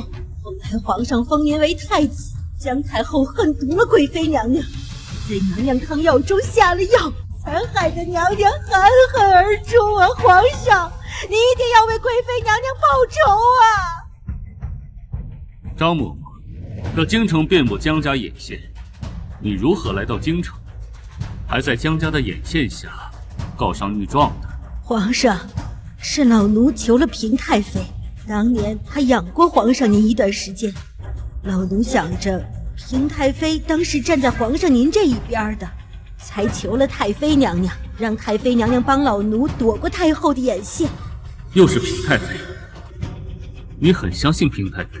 老奴在外边躲了这么多年，宫里头认得的还能信任的也就平太妃了。当年贵妃娘娘只有和平太妃的关系不错。原来如此，倒也说得过去。朕知道了，你下去吧。皇上，老奴说的句句属实，请你为贵妃娘娘报仇啊！皇上，李显，你多派人盯着张嬷嬷，一举一动都要格外留心，不要放过。另外，去找陈大人入宫。是，属下令。陈爱卿，你看看这个。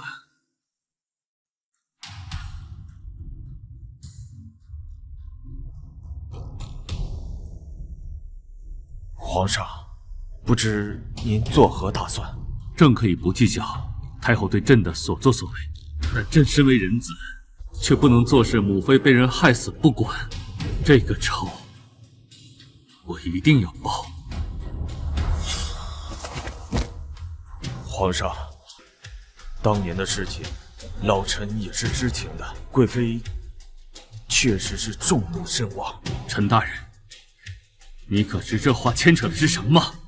皇上，当年先皇离世之前，曾担心太后专政挟制皇上，更不想您被蒙蔽，所以留下了一封手书，言明了楚贵妃当日身亡的原因。老臣想，先皇的这封手书是到了要拿出来的时候了。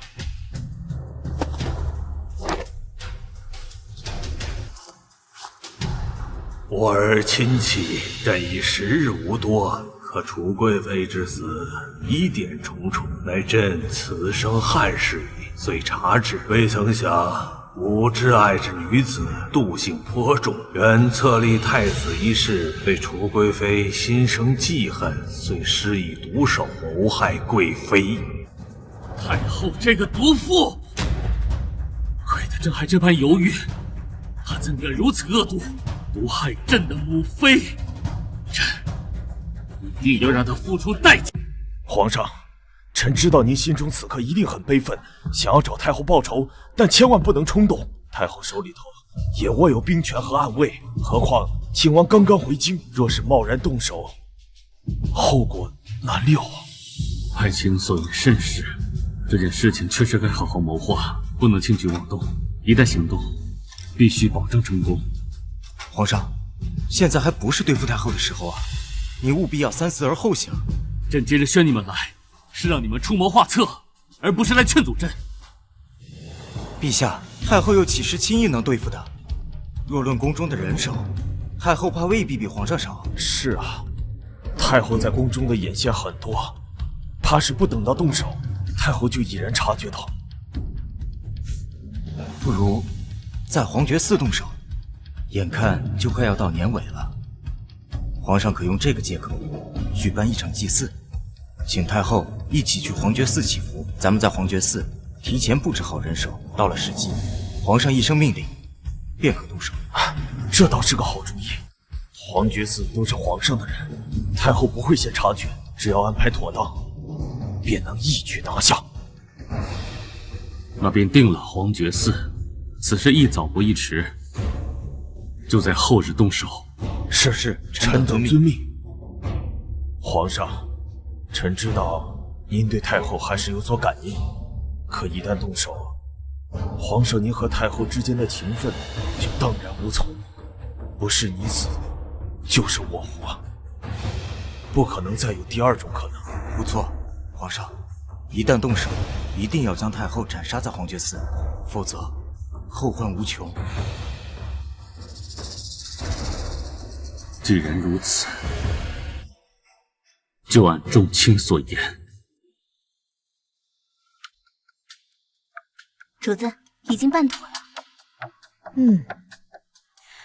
只要楚贵妃的奶娘到了皇上面前，皇上想来最少能信个5分，剩下的先皇早就做了安排。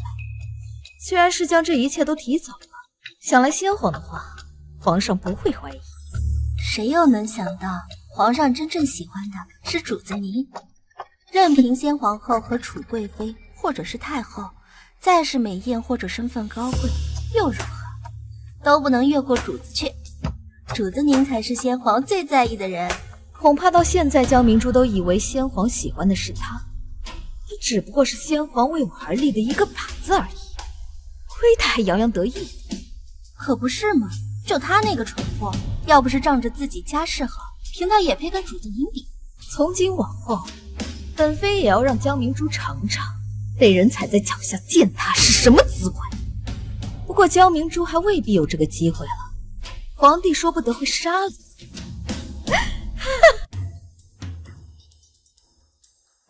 主子，奴婢听闻昨日皇上召见了楚贵妃的奶娘。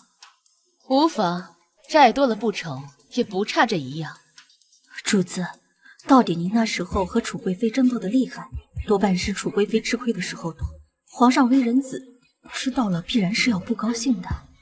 这时候偏偏那奶娘就进宫了，倒也巧得很。这哪里是巧，是有人巴不得哀家早点死。哀家刺到他的痛处，他终于忍不住了。又是平太妃，主子，这既知是平太妃搞的鬼，不如早些把人给处置了。不管当初先皇是什么打算，现平太妃也不过就是个太妃而已。正好秦王也在京中，把握就更大了。不急，平太妃是该死，不过用不着咱们亲自动手。他既然利用了哀家一回，这一次轮到哀家做主。总不能白白浪费了，得好好利用它的价值。主子您心中有数就好，奴婢想着就生气。不生气，哀家只喜欢让敌人生气。但愿平太妃被哀家整死的那一天，先皇别从皇陵中蹦出来才好。不过方若，你看不上平太妃是对的，哀家也觉得先皇眼群。他要看上的是楚贵妃，哀家还勉强能接受。可这平太妃，先皇的眼光实在是一言难尽。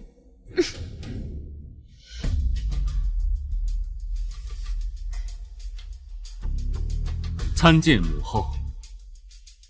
眼看就快要到年尾了，儿臣想在皇觉寺举办一场祭祀，还请母后与儿臣同去。既然如此，哀家便去一趟，和皇帝一起为齐国祈福。那就有劳母后了，明日朕亲自来请母后。好，皇帝忙去吧。那儿臣就告退了。方若，把皇帝要去皇觉寺的消息传给那人吧，一定要小心。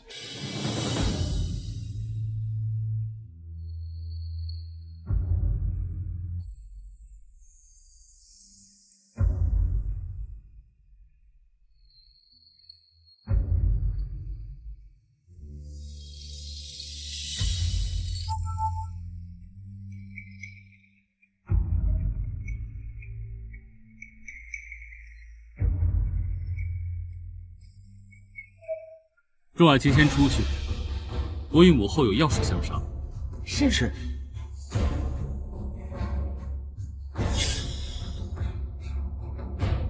皇帝，这是有何要事？出来吧。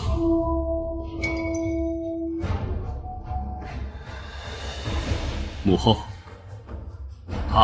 这是当年您毒害楚贵妃的人证，您还有何话要说？所以皇帝是因着这些就给哀家定罪了？难道这些还不够吗？楚贵妃是朕的母妃，母后害死了楚贵妃，您还要朕如何？皇帝在这儿摊牌，不就已经做了决定，想要杀了哀家？即便哀家说这件事情不是哀家做的，皇帝能信吗？如今证据摆在眼前，母后不是自诩做事敢做敢当，为何在朕母妃这件事情上，母后到了现在还要推脱？太后，此乃先皇遗命，臣违背不得。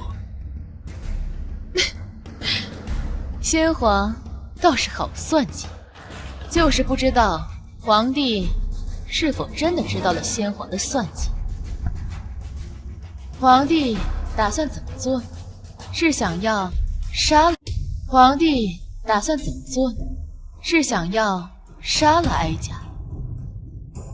陈大人，你也退下吧，我想跟母后单独聊聊。若哀家是你，不管这件事情是对是错，既然决定做，那就斩草除根，千万不要优柔寡断，留下后患。母后，你过去对朕做了任何事情，朕都能原谅不计较，唯独楚贵妃，身为人子，朕若是不为她报仇，不为人子。哀家倒不知，今日是鸿门宴，既然被你们诓到这儿来，到了这一步，你要杀便杀，说这么许多做什么？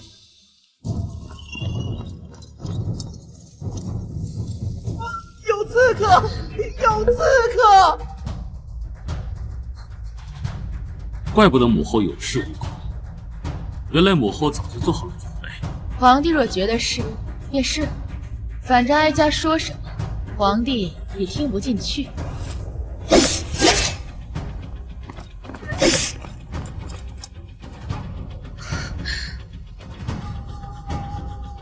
这是母后的暗卫。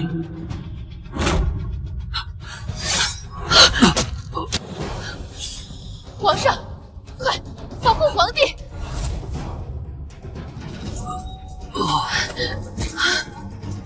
皇帝，你怎么样？母后，本来这日朕下定决心要对你动手，可没想到却是这样的结果，朕怕是活不成了。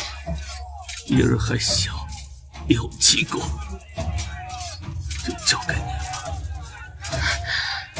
其实只是叶儿并不知晓，还请母后看在叶儿对你孝顺的份上，扶住女儿。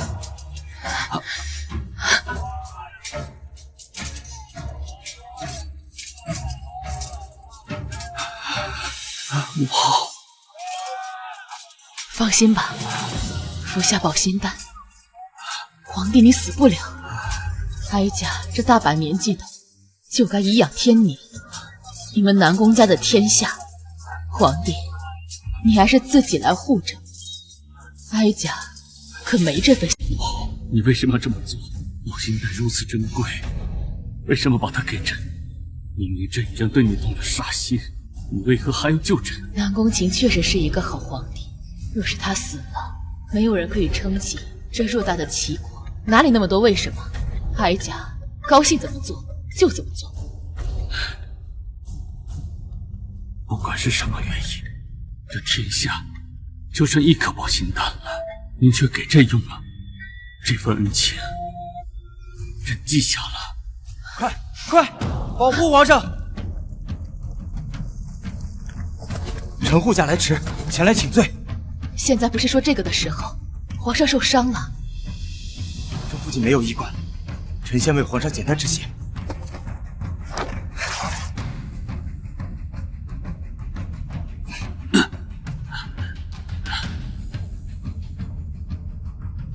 皇帝怎么样？皇上虽然受了伤，但穿了金丝软甲，又服下了保心丹，气息平稳，想来应当是没有什么大碍。臣多谢太后深明大义，救了皇上。现在不说那些有的没的，还是想一想接下来要如何。皇帝到底受了伤，但这事儿不能传出去，更不能传到梁国使臣的耳朵里。另外，快去找太医。是，臣这就去安排，一定不会出任。臣立刻去办，绝不出任何差错。母后，一切就劳烦你了。少跟哀家来这一套。没听林显说，你这么点伤根本不严重，哀家可懒得。妖后，拿命来！母后，皇帝，哀家自问对你无愧于心，即便是楚贵妃的事情，当初哀家是和她斗得厉害，但从来都不曾想过她的性命。至于她为什么会中毒身亡，哀家到现在都不知道。母后，不是这。皇帝，哀家明白，虽然哀家没有毒害楚贵妃，但当初确实与她结怨颇深，这些年更是没少对你动手，让你步履维艰。你记恨哀家是应当的，哀家不怪你。母后，真的不是朕，现在不是追究的时候。这件事情朕必定会查个清楚，给您一个交代。母后，阿七不能没有你，叶儿不能没有你，朕也不能没有你呀。母后，您一定要听住，您是我们大齐的支柱，有您在，我们才能安心。母后，母后，皇帝，听你这么说，哀家心里居然有几分欣慰。哀家这辈子命苦，先皇也没问哀家愿不愿意。一到圣旨，哀家变成了继后。哀家在后宫苦苦挣扎，好不容易得到的一双儿女，也与哀家没有半分情分。母后，哀家有的时候想，你若是哀家的亲儿子，该多好！楚贵妃好福气啊！只可惜，哀家没有这个福分。母后，咱们不说这些，你一定撑着好起来，亲自教养太子。母后，母后，快宣太医！太后若有事，朕要了你们的脑；太后若有事，朕要了你们的脑袋。是。母后，皇上，太后的情况不太好，怕是若是有保心丹，或可救太后一命。没有了，最后一颗保心丹，太后给了朕。神医到了。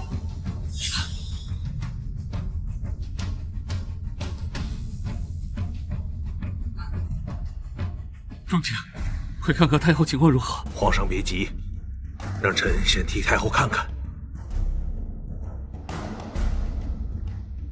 如何了？皇上，太后伤得很重，匕首刺的这一下正好刺在太后的心脉上。臣暂时为太后止了血，只是什么？只是太后现在的情况，匕首必须拔出来，但是匕首拔出来存在不小的风险。若是能及时止血，太后的情况稳住还好；若是不能，太后会有性命之忧啊！真的没有其他的法子了吗？除此之外，别无他法。而且太后的情形必须立刻把匕首拔出来，时间拖得越长，臣的把握便越小。好，仲景，快，一切都拜托你了。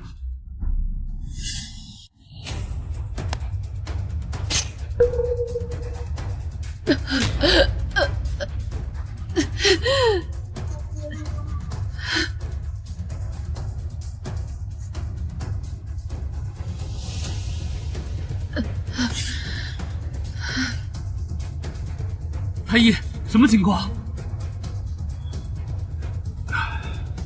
皇上，臣不负所托，臣这算是把太后从鬼门关救下来了。不过太后的情况虽然稳定下来，但还是要小心看护，不能大意。3天之内，若是太后醒过来，才算是真正的脱离了危险。当真，这3日还望由你来看过太后。谢大人真不放心。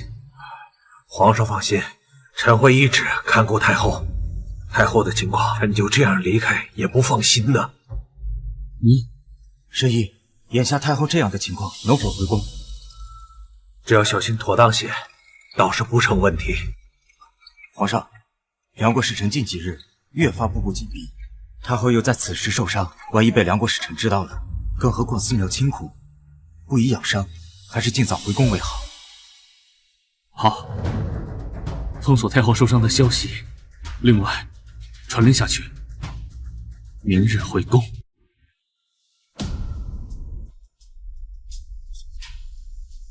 你说什么？一切如常？这不可能！这会儿太后已经被皇上亲自护送回慈宁宫了，这怎么可能？等等，你是说皇上亲自护送太后回的慈宁宫？是。那你可曾见到太后露脸？没有。这就对了，说不定皇帝已经动手，只是为了掩盖消息。恐怕现在太后已经死了。派人再去打听，我要知道太后现在是死是活。你告诉朕，刺杀太后的小太监是太后自己的人，若是小伤也就罢了，可当时连太医就连仲景都说太后的命差点就保不住了，太后怎么可能拿自己的性命开玩笑？小顺子当初确实被纳入了暗卫，先皇手中的暗卫一直在皇上您手中，还有一支便握在太后手里。小顺子是太后安排在乾清宫的一条暗线。你是把朕当傻子吗？皇上，给朕查下去。朕现在怀疑，当初先皇手中的根本不是2支暗卫，而是3支。3支？小顺子到底是谁的人？朕已经知道了，背后那只黑手已经不是第一次出手，每每却消失的无影踪，想来便是先皇留下来的第3支暗卫。给朕查下去，给朕查个底朝天，也得查下去。朕一定要尽快揪出这背后到底是谁在搞鬼。是。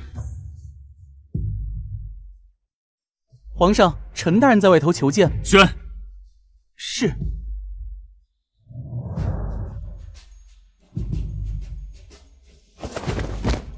皇上，臣有罪。陈大人，你这又是什么意思？当年害死楚贵妃的不是太后，而是另有隐情。什么意思？当年先皇爱中的并非皇上的母妃楚贵妃，也不是如今的太后。是谁？如今的平太妃。平太妃？你在开什么玩笑呢？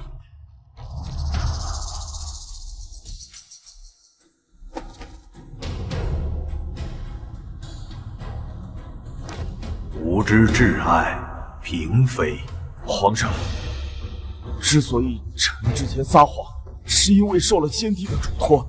可臣亲眼目睹了皇爵所发生的一切，太后大意，不应受此无妄之灾。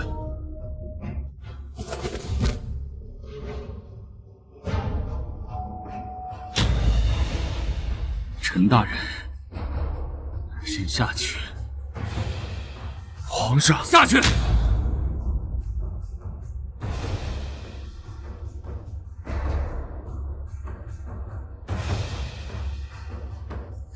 去把平太妃给我找来。是。主子，有消息了，原来太后是被刺杀了，据说是皇上身边的小太监。太后到现在还昏迷不醒。还有，神医仲景也在慈宁宫。神医也在慈宁宫？是，自打那日进慈宁宫后就没有离开。不对，太后毒害楚贵妃，皇帝怎么还会让神医留在慈宁宫？快派人去打听。不知为何，本妃心里有种不祥的预感。江明珠这个贱人狡诈的很，但凡不死，说不定会抓住机会翻身。本妃绝对不能给他这个机会。娘娘，林侍卫来了。林侍卫，不知所谓何事，您亲自过来。平太妃，皇上有请。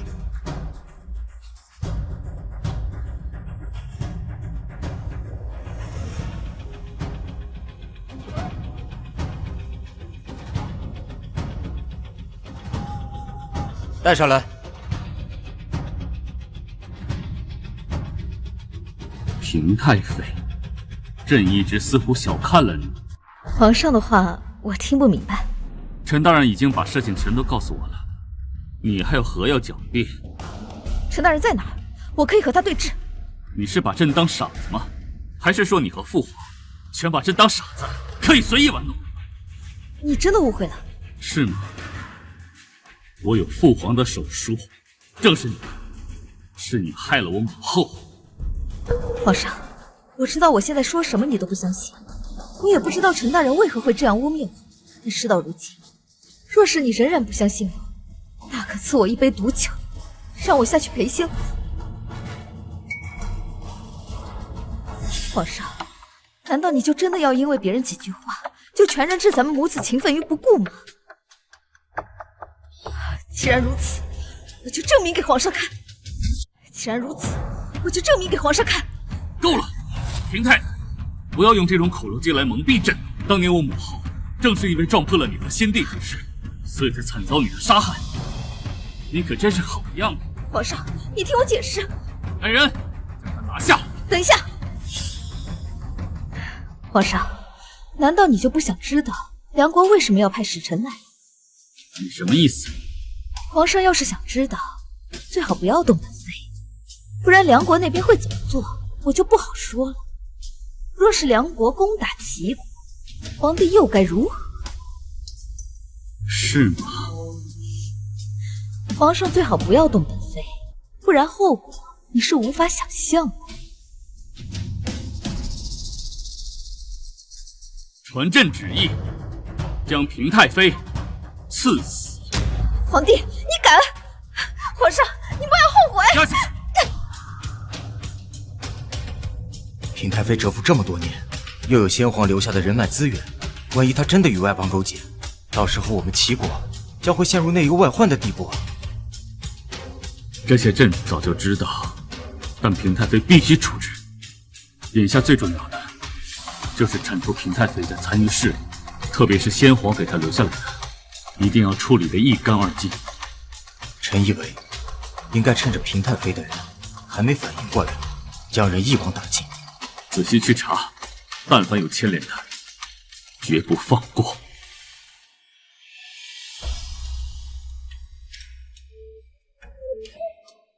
皇上，钟姐，我母后身体如何？她为何3天还没有醒过来？太后的脉象比之前好上许多，不过还没有醒来的征兆，只能再等一等了。只能等着吗？不管你用什么办法，是有什么天才地宝，还是名贵药材，统统给我用上。总之无论如何，一定要让太后醒过来。微臣明白。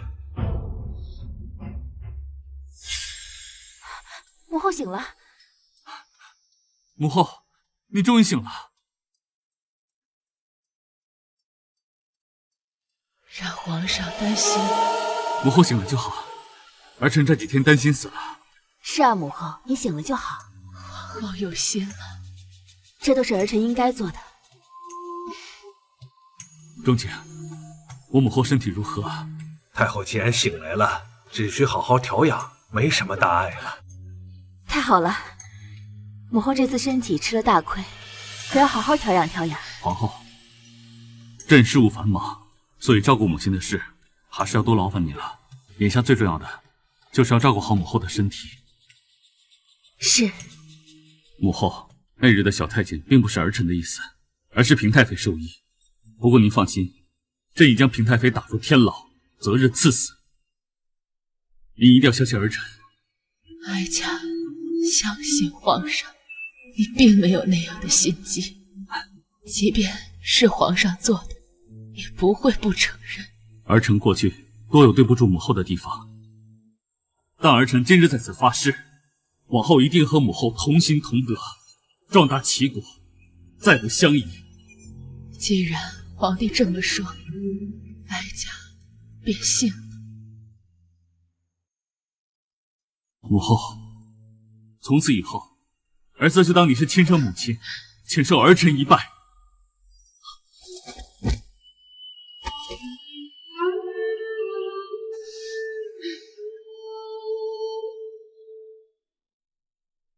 皇上，皇后娘娘，太后刚刚醒来，不宜太过劳累，还是让她先休息一会儿吧。母后，那儿臣就先告退了。儿臣告退。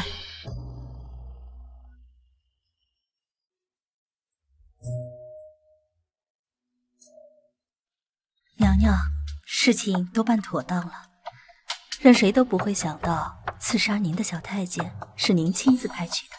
平太妃害了哀家这么多次，就算这次不是她，也没人信。皇帝说是他做的，那便是他做的。所幸平太妃已被皇上关押，一切顺利。这次平太妃是翻不了身了。启禀皇后娘娘，李贵妃已有1个月的身孕。什么？可是真的？臣恭喜皇上，恭喜皇后娘娘。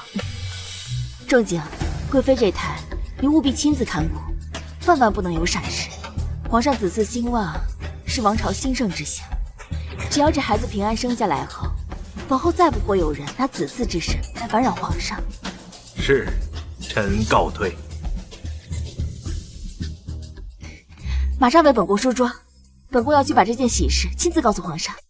可娘娘，李贵妃身居高位，她怀孕，往后咱们太子岂不是又多了一位竞争对手？太子是本宫嫡储，又被早早的封为太子，即便往后宫中再多的孩子，只要太子不行差踏错，谁都动摇不了他的位置。娘娘，您只有太子一个，到底太单薄了一些，倒不如为太子生个血脉相连的亲兄弟，这样太子也多一个助力。本宫岂是不想生，只是当年太医说了，本宫的身体往后很难再有孩子。奴婢知道一个偏方，试试也好，去准备吧。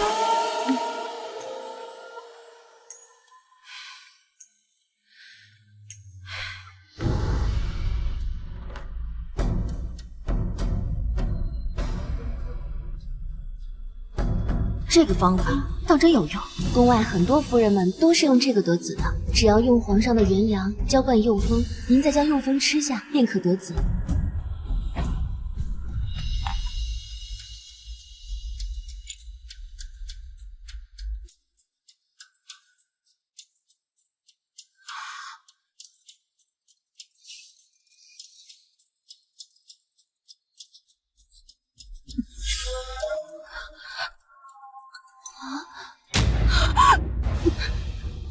娘娘，您没事吧？快，小神医，本宫的肚子好痛，快！荒唐，皇后糊涂，就算想要孩子，也不能听信偏方，怎能连这个道理也不明白？简直胡闹！皇后娘娘不是糊涂人，想来是知道李贵妃有喜，着急了。走吧，随哀家去一趟坤宁宫。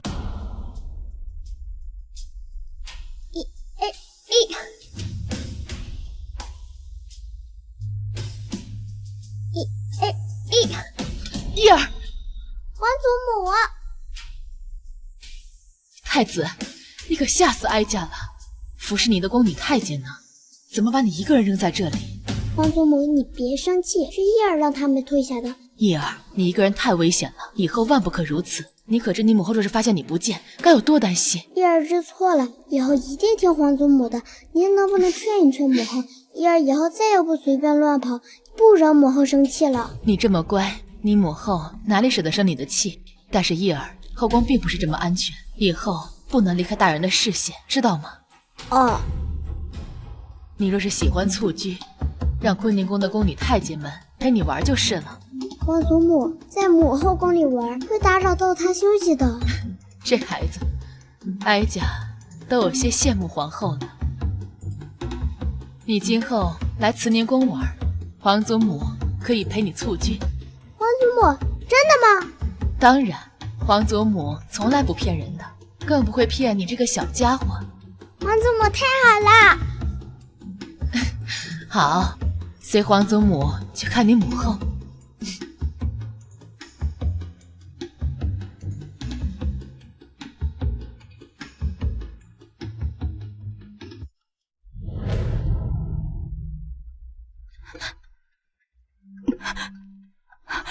儿臣参见母后。皇后，你可知罪？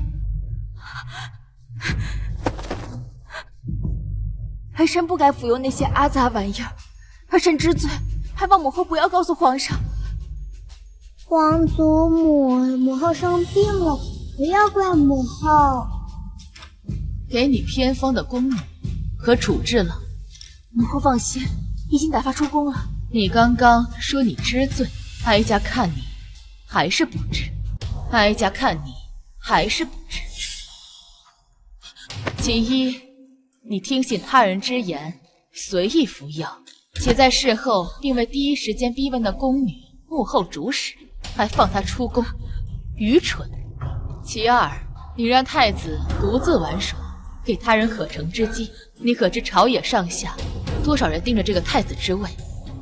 母后骂得对，儿臣始终有蒙了心。若是太子有个万一，儿臣怕是也活不下去。你与其想着再生一个，不如想一想如何替太子争取更多，把坤宁宫打理好。你这坤宁宫跟个筛子一样，怎么保证你自己和太子的安全？儿臣知罪。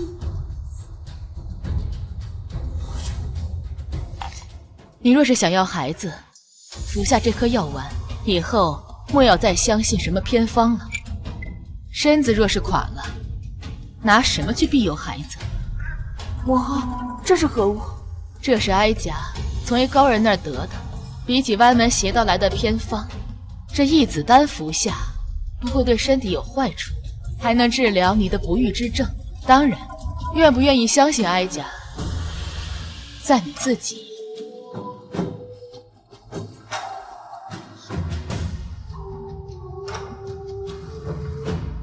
儿臣谢过母后。你好好调养身体，哀家先走了。皇祖母，一儿今日的功课都做完了，能去慈宁宫促居吗？改日，今日哀家的慈宁宫还没准备好。把那牌匾擦一擦，这地再扫干净些。把边边角角都擦干净些。一儿顽皮，少不得又去哪里蹭得一身灰。太后还要准备什么？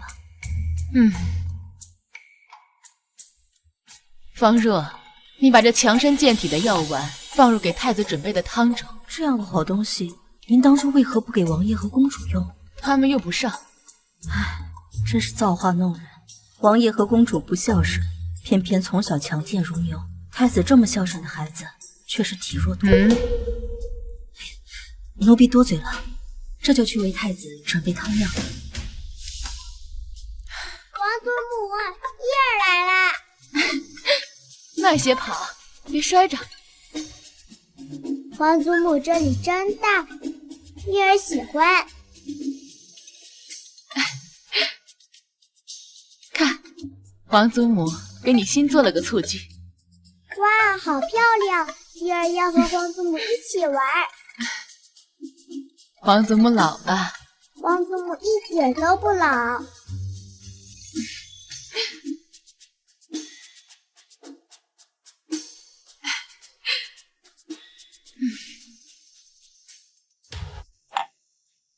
已将太子打包送去母后宫中了。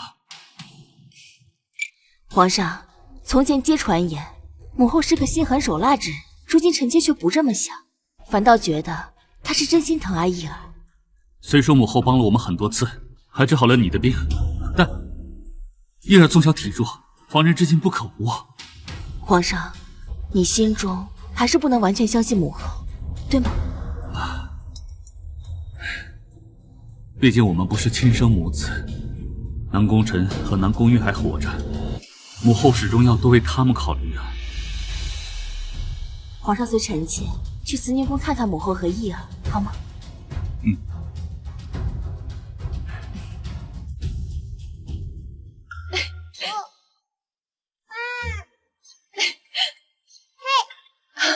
皇祖母，你又没接住。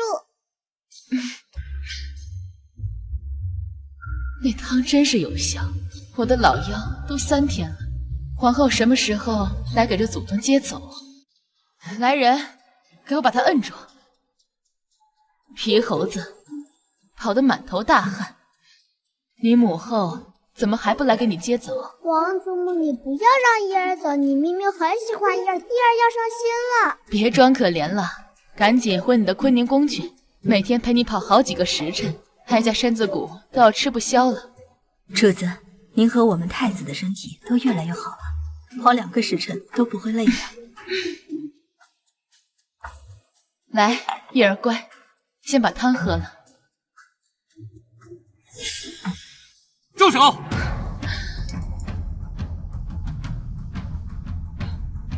母后，你在给伊儿喝什么？你怀疑哀家对太子下药？皇上，自从太子来了宫中，太后每日请太医为太子诊脉，亲自教授太子功课，陪太子蹴鞠。您这样想，怕是要寒了我们主子的心了。父皇，皇祖母是在给儿臣治病。儿臣自从来了慈宁宫，头不疼了，腰不酸了，一口气能干3大碗饭。义儿看着长了不少肉呢。皇祖母只是嘴上嫌弃儿臣，实际上对儿臣可好啦。对不起，母后，是朕误会了。既然不放心，就把太子带回去吧。父皇，儿臣不走，皇祖母懂得很多，儿臣要跟着皇祖母学东西。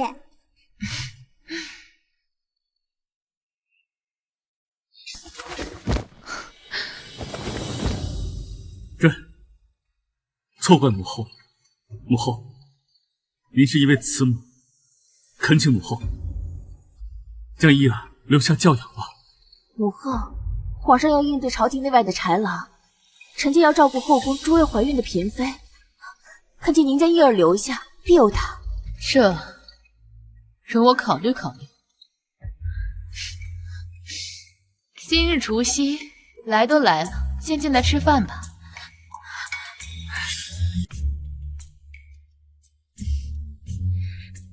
来，伊儿是不爱吃吗？皇祖母说了，儿臣以后是一国储君，要学会自立自强，什么都要学得快人一步，不能衣来伸手，饭来张口。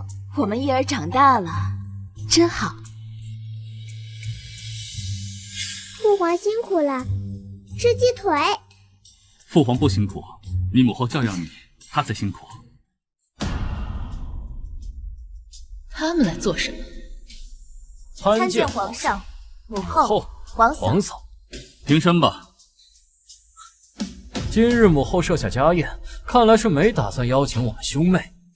母后难道是老糊涂了，忘了谁是你的亲骨肉了？放肆！哀家倒要看看这对孽障是要闹哪一出。今日除夕，你们也入座吧。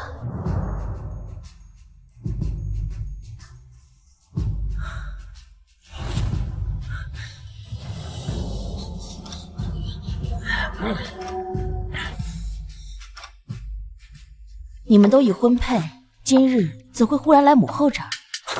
母后，她也配本王称之为母后吗？江明珠，今日本王就要将你这个毒妇的罪行公之于众。你说说，哀家何罪之有？本王要娶那谢婉之时，你为何不阻拦？谢婉的父亲是敌国奸细，他们俩合伙害本王流落他国，受人凌辱。是不是你早就知道谢婉的身份？当初你执意要娶那民女，哀家劝也无用。再说哀家不是让你皇兄给你从敌国手中赎出来了吗？你我母子已经恩断义绝。哼，本王还没见过你这种母亲，亲手将儿子推进火坑，你好狠毒的心！你为了一个民女忤逆哀家的时候，可曾想过哀家是你的亲生母亲？贱人，你还有脸提？你对她不好也就罢了，本公主从小对你百依百顺，哪得罪你了？你为何抛弃我？你自己偏要嫁给一个下三滥，现在吃不饱穿不暖，与哀家何干？要守皇兄是皇帝，你还会这样对我们？你就是为了权力不择手段，为了讨好养子，不惜对自己的亲骨肉下毒手。你也配当太后？你这种贱人就该被丢到敌国，让你尝尝被万人骑的滋味。放肆！来人啊！皇兄，还叫人呢？人都被我们支走了。你们到底要做什么？皇帝当够了，也该换我来当当了。哀家劝你不要作死！贱人，等我当了皇帝，第一件事就是把你这毒妇车裂刨落。哀家当初既然还求皇帝，无论如何留你们一命，真是多余。你少装好人了，你巴不得我们死了，好让你在太后的位置上高枕无忧。母后，朕不想违背与你的承诺，是他们欺人太甚了。你想怎么处置都随你吧。哼，宫外全都是敌国的人，你们这些任我宰割的鱼肉还做梦呢。你确实不配姓南宫，更不配当母后的儿子。你滚！朕以为在逆境你会有些长进，如今看来你真是无药可救。你以为皇宫是纸糊的吗？岂会被你们两个蠢货随意拿下？你们的一举一动都在朕的监视之中。母后，我错了，都是皇兄，南宫城唆使我这么干的。贱人，你和江明珠一样贱！母后，我是您的亲女儿啊，你就原谅我这一次吧。义儿，你说可以放过他们吗？我行之属3000，而罪莫大于不孝，罪臣贼子，罚。连6岁孩童都懂的道理，你们却不懂，真是白养你们20几年。来人，传旨，将南宫臣、南宫乐贬为庶人。是。母后，我知道错了。大齐国危矣，我大齐国亡也。我们的母子之情彻底断了。皇后，快传太医！